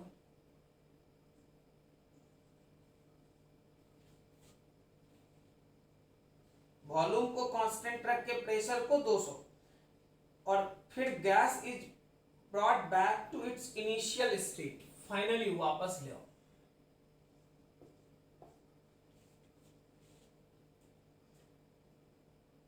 लीनियरली लाता है pressure varying linearly with volume, whether the heat is supplied to or extracted from the gas in the complete cycle, how much heat was supplied or extracted। चलो कहता है कि A से B पे ले गए कांस्टेंट प्रेशर पे, B से C पे ले गए कांस्टेंट वॉल्यूम पे, और फिर pressure directly proportional to volume rule से वापस ले आए। प्रॉब्लम आपसे पूछता है कि हीट दिया गया या हीट लिया गया, सप्लाइड टू और एक्सट्रैक्टेड, ये डिसाइड करो।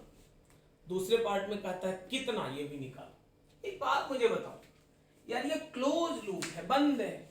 अगर बंद है तो साइक्लिक है, साइक्लिक है तो नेट वर्क डन, ये चेंज इन इंटरनल एनर्जी जो होगा कितना, 3 ही टर्म है अपने हाथ में, याद रखना, बार बार बोलूंगा, इंटरनल एनर्जी, वर्क डन और हीट। इसी तीनों में एक अननोन रहेगा, 2 वैल्यू चाहिए। एक अननोन है, कौन है इस सवाल में, तो हीट निकालना है, तो बाकी 2 चाहिए। कौन कौन चाहिए, तो इंटरनल एनर्जी चाहिए और वर्क डन चाहिए। इंटरनल एनर्जी सवाल ने दिया, अब एक ही चीज बच गया, वर्क डन। देखो सवाल को कैसे तोड़ लिए, 3 इंफॉर्मेशन में से कोई एक इंफॉर्मेशन पूछेगा, बाकी 2 आपको चाहिए। 2 में से एक प्रॉब्लम ने दिया, एक मैं निकाल देता हूं वर्क डन। देख ले वर्क डन क्या कहेगा, ट्रायंगल है 1/2 इंटू बेस, बेस का मतलब यहां डायरेक्ट लिख दो, गैप हो गया 0.5 देखना, इंटू हाइट दे दो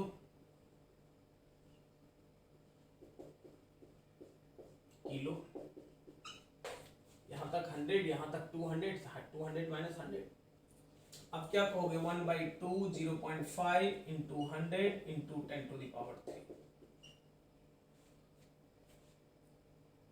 अरे सही है, देख ये तो सही है, किलो पास्कल में है, मीटर क्यूब में है, कहीं कोई गड़बड़ का चांस नहीं।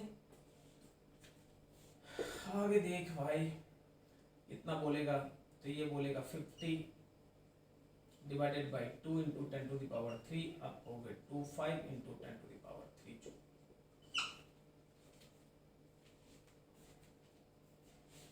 अगर ऐसा है तो हम लोग कहेंगे कि फ्रॉम फ्लॉट से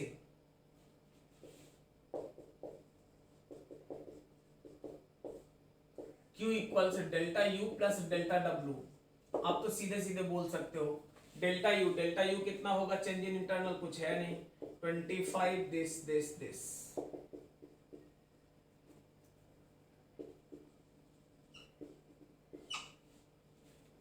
अब मैंने बताऊंगा कि हीट दिया गया कि लिया गया, तो लोग खुद डिसाइड कर।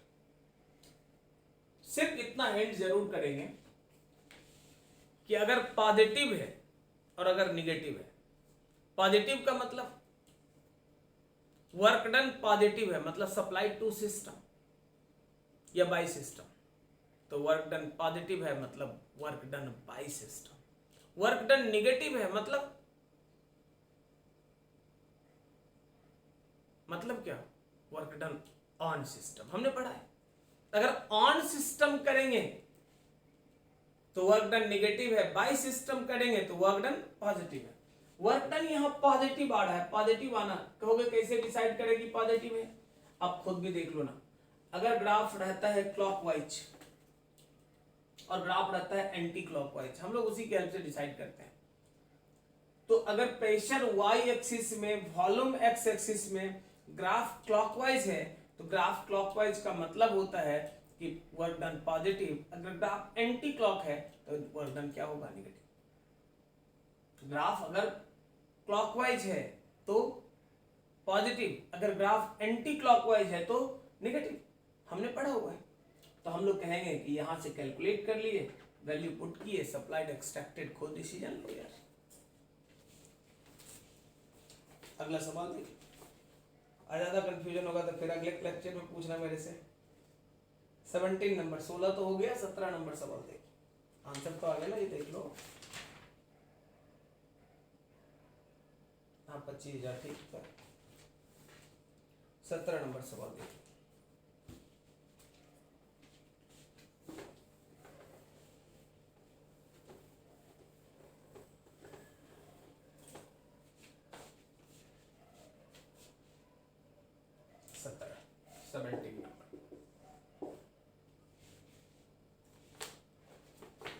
टेक्निकली ये बड़ा ही ठीक सवाल लिखा हुआ है, ध्यान देकर देख। टेम्परेचर और वॉल्यूम के बीच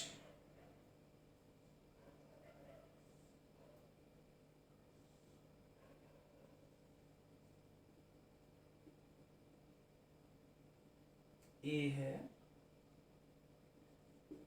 बी है और सी है।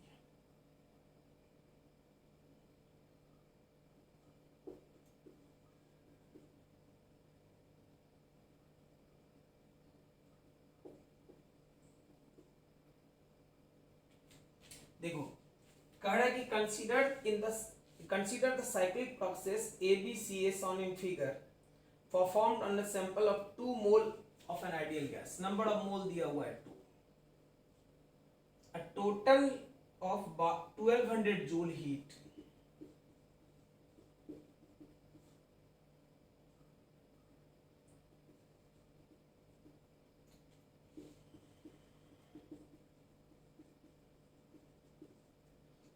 जूल हीट आपने निकाल लिया। तो कह रहा था to find the work done by the gas in the process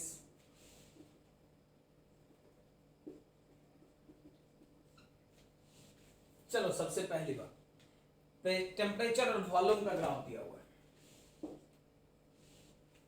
process पहचानो, सब कुछ सही रहेगा। ए से बी के लिए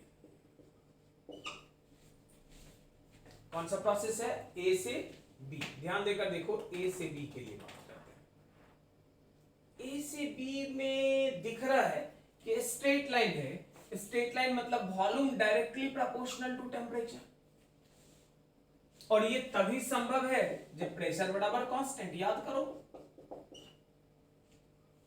प्रेशर अगर कांस्टेंट होगा तो वॉल्यूम डायरेक्टली प्रोपोर्शनल टू किसके, टेम्परेचर के, क्योंकि पीवी बराबर एनआरटी। याद कर, तो हम लोग कहेंगे कि प्रेशर कांस्टेंट मतलब आइसोबारिक।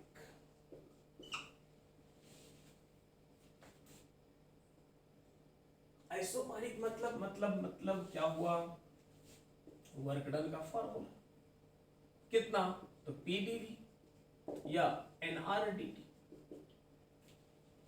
अब कहोगे आप एनआरडीटी क्यों लिख रहे हैं, क्योंकि अगर वॉल्यूम का इंफॉर्मेशन होता तो यही सही था, लेकिन अगर वॉल्यूम नहीं दिया तो आप लिख तो सकते ही हो टेम्परेचर के टर्म में। कहोगे टेम्परेचर में क्यों? क्योंकि टेम्परेचर प्रॉब्लम ने दिया है। तो अब आप लिख दो 2 मोल गैस का है 8.3 इंटू dt, dt कहां से कहां तक? तो 500 माइनस 300। आप कहोगे 2 इंटू 8.3 इंटू 200 WAB के लिए पहचाने हो? हम लोग लिख दिए। आगे बढ़ लो। BC का तो कैलकुलेशन ही करना है। CA के लिए अगर बात करो, ग्राफ में ऐसा ही दिया हो ना? हाँ ठीक है। चल C से A के लिए बात करो। C से A में वॉल्यूम का वैल्यू कांस्टेंट है। मैं नहीं बोल रहा हूं, देख लो टेम्परेचर लगातार घट रहा है लेकिन वॉल्यूम नहीं बदलता है। वॉल्यूम कांस्टेंट मतलब आइसोकोरिक। इसका मतलब वर्क डन 0।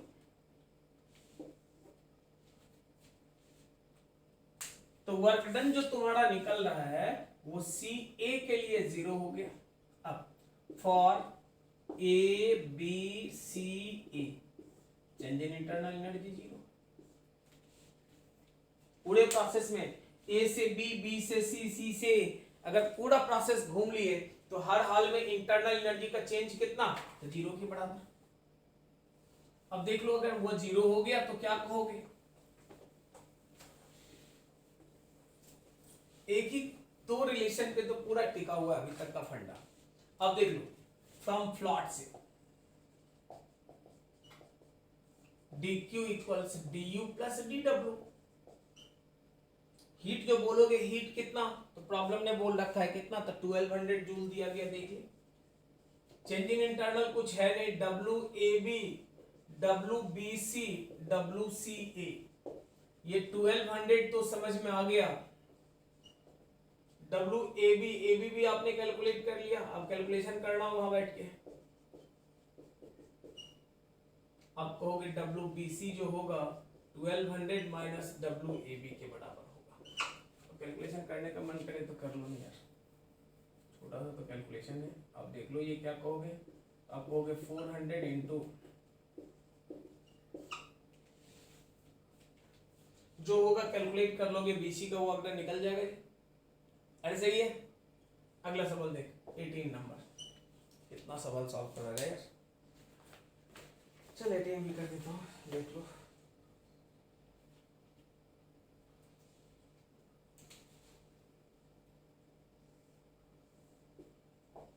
इंटरनल एनर्जी और वॉल्यूम के बीच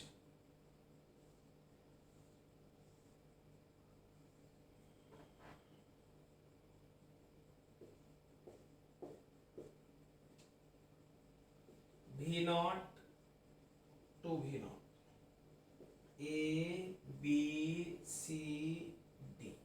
ध्यान देकर देखो, प्रॉब्लम ने कहा कि variation of internal energy with the volume V of a 2 mole of ideal gas, मतलब नंबर ऑफ मोल दिया रखा 2। In a cyclic process the temperature of the gas at B and C दे रखा है। देख लो टेम्परेचर जो B का है दैट इक्वल्स कितना? तो 500 केल्विन। और टेम्परेचर जो C का है दैट इक्वल्स कितना? तो 300 kelvin. Calculate the heat absorb by the gas during the process. कितना हीट एब्जॉर्ब करेगा ये कैलकुलेट कर लो।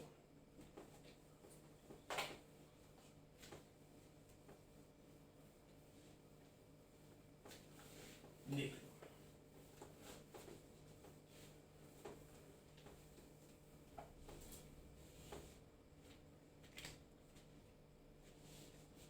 कितना हीट एब्जॉर्ब करेगा ये कैलकुलेट करना। सबसे पहले प्रोसेस पहचानो, आपका काम आसान हो जाएगा। A टू B में क्या हो रहा है? A से B जब तक आप जा रहे हो तब तक इंटरनल एनर्जी कांस्टेंट है। अगर क्लास का बात अच्छे से ध्यान में हो तो याद कर, इंटरनल एनर्जी वो प्रॉपर्टी है जो सिर्फ टेम्परेचर पे डिपेंड करता है। मैंने बताया था कि अगर टेम्परेचर कांस्टेंट है तो इंटरनल एनर्जी भी कांस्टेंट है, टेम्परेचर बदलेगा तो इंटरनल एनर्जी भी बदलेगा। एनसीवीडीटी के टाइम में बताए थे, याद करो, nr by gamma minus 1 into D T. अगर dt जीरो मतलब टेम्परेचर नहीं बदलता है तो इंटरनल एनर्जी भी नहीं बदलेगा, और उस केस में हम लोग यही कहते हैं कि ये प्रोसेस कोई और नहीं, कौन सा, आइसोथर्मल होता है। कॉपी पलट के देखना, आइसोथर्मल वो प्रोसेस जिसमें इंटरनल एनर्जी चेंज जो होगा, मतलब आप कह सकते हो change in internal energy zero, और ये कौन सा,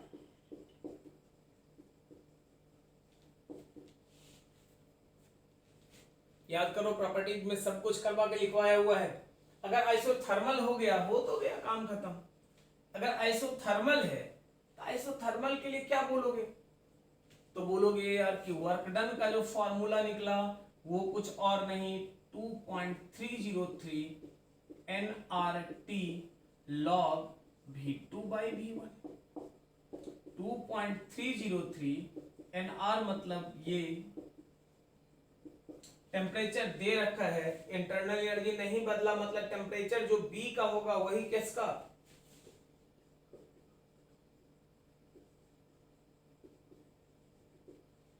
इंटरनल एनर्जी बदलता तो टेम्परेचर बदलता, इंटरनल एनर्जी कांस्टेंट मतलब टेम्परेचर कांस्टेंट है, तो जो बी का है वही ए का है, जो सी का है वही डी का है। आप क्या कहोगे, तो ये तो हो गया कितना, तो 500 log V2, V2 मतलब 2V0 by V0। आप कहोगे 2.303 into 2 into 8.3 into 500 into log 2, 0.3 put करोगे कैलकुलेशन कर लोगे, log 2 का वैल्यू 0.3 पुट कर लीजिएगा, कैलकुलेशन हो जाएगा। तो वर्क डन निकला किस किस के बीच में, तो ए से बी के लिए निकल गया, ठीक बात है। प्रोसेस पहचानो बी से सी को, देख लो, आइसोकोरिक, वर्क डन 0।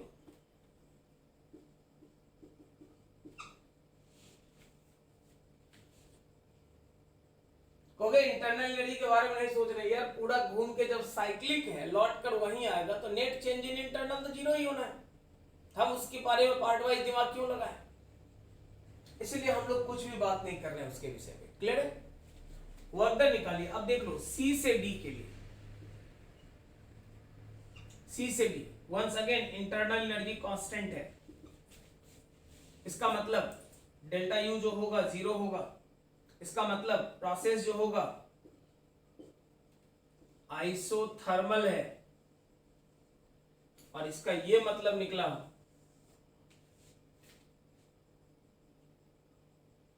कि वर्क डन जो होगा कहां से कहां, सी डी के लिए 2.303 nRT log कितना, V2 by V1। 2.303 तो समझ में आ गया, 2 8.3 टेम्परेचर इज 300 log कितना, तो V0 by 2V। क्योंकि इस प्रोसेस में देख लो final volume this, initial volume this, final by initial लिखते हैं। सी से डी जा रहे हैं ना कि डी से सी जा रहे हैं। अगर वर्क डन निकल गया कैलकुलेशन कर लोगे, यहां भी वर्क डन सी डी निकल गया तो आप कहोगे फ्रॉम फ्लॉट से टोटल हीट जो हो गया वो change in internal energy plus work done, ये तो है नहीं, WAB, WBC, WCD और WDA हो गए। DA फिर निकाले नहीं,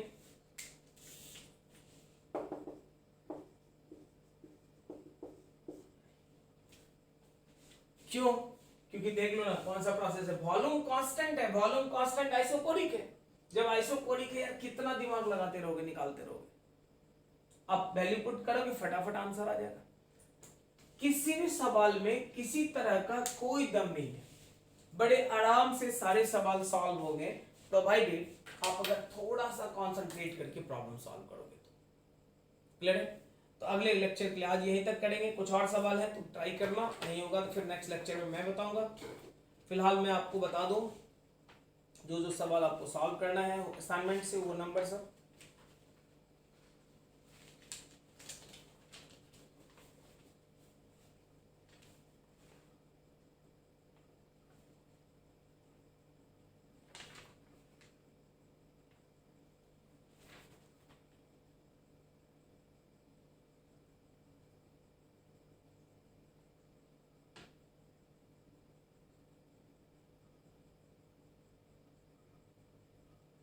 तुम्हें कंटिन्यू करना है। कहाँ से देख लो, असाइनमेंट में पेज नंबर 189 का मतलब हीट एंड थर्मोडायनामिक्स का 68 नंबर सवाल से, ऑब्जेक्टिव का 68 से शुरू करना है और जाना है 89 तक कंटिन्यू। 68 टू 89 कंटिन्यू देख लो ध्यान देकर, यहां लिख दे रहा है। हीट वाले असाइनमेंट में 68 से 89। अच्छा, उसके बाद क्या करना है, फिर 91, फिर 92, 93, 97, 98,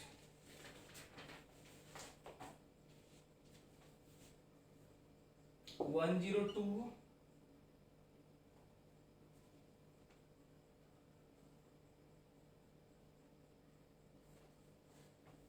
105, 106, 108, 107 भी ले लो, 108, 109, 110। तो आपको यहां तक इतना सवाल आपको करना है 68 से 89 और फिर 91, 92, 93, 97, 98, 102, 105, 106, 7, 8, 9, 10। इतना सवाल आपको ट्राई करना है। ट्राई करने के बाद जो सवाल आपसे सॉल्व हो गया, गुड, सारे सवाल बन जाएंगे यार, थोड़ा मन से बढ़ाना, सब सवाल बनेगा। अगर फिर भी कुछ सवाल ऐसे हैं जो नहीं सॉल्व होते हैं तो इन दैट केस आप YouTube पे मैसेज जरूर डालोगे, मैसेज डालोगे। और अगर लगा कि बहुत खराब तरीके का सवाल आप पूछ रहे हो तो यार फिर मैं बताऊंगा नहीं, क्योंकि अगर कुछ सवाल मान लो कह देगा कि वर्कडन निकालिए, तुम कहोगे सॉल्व कर दीजिए, तो पढ़ाई लिखाई छोड़ दो, बेकार है पढ़ना लिखना यार। तो थोड़ा मन से लेक्चर 1 से लेक्चर अभी तक जितने हैं सारे लेक्चर्स अच्छे से कर लेना। अगर आपने कर रखा है तो प्रॉब्लम ट्राई करना, अगर नहीं किए हो तो पहले प्रीवियस लेक्चर पूरा कंटिन्यू करो एंड देन प्रॉब्लम ट्राई करो, क्योंकि आज भी हम लोग किए हैं। देख लो पीछे का सारा सवाल था। लोग बोलते हैं वर्मा सर की बुक में खतरनाक सवाल है, कहां खतरनाक है यार। तो प्रॉब्लम सॉल्व आपसे तभी होगा जब आप पीछे का बैकअप अच्छे से लेंगे, मतलब पीछे का जो लेक्चर 1 से लेकर अभी तक जितने लेक्चर हुए थर्मोडायनामिक्स का, बार बार बोल रहे हैं, वो क्लियर रहेगा तभी सॉल्व होगा। तो वो करके एंड देन सवाल पूछना, मैं बताऊंगा। अगर मुझे लगा कि लेक्चर के स्ट्रेट फॉरवर्ड सीधा सीधा बात है और आप उसमें भी फंस रहे हो तो मैं ऐसे सवाल डिस्कशन करूंगा भी नहीं। क्लियर है? चलते नेक्स्ट क्लास में आगे देखते हैं।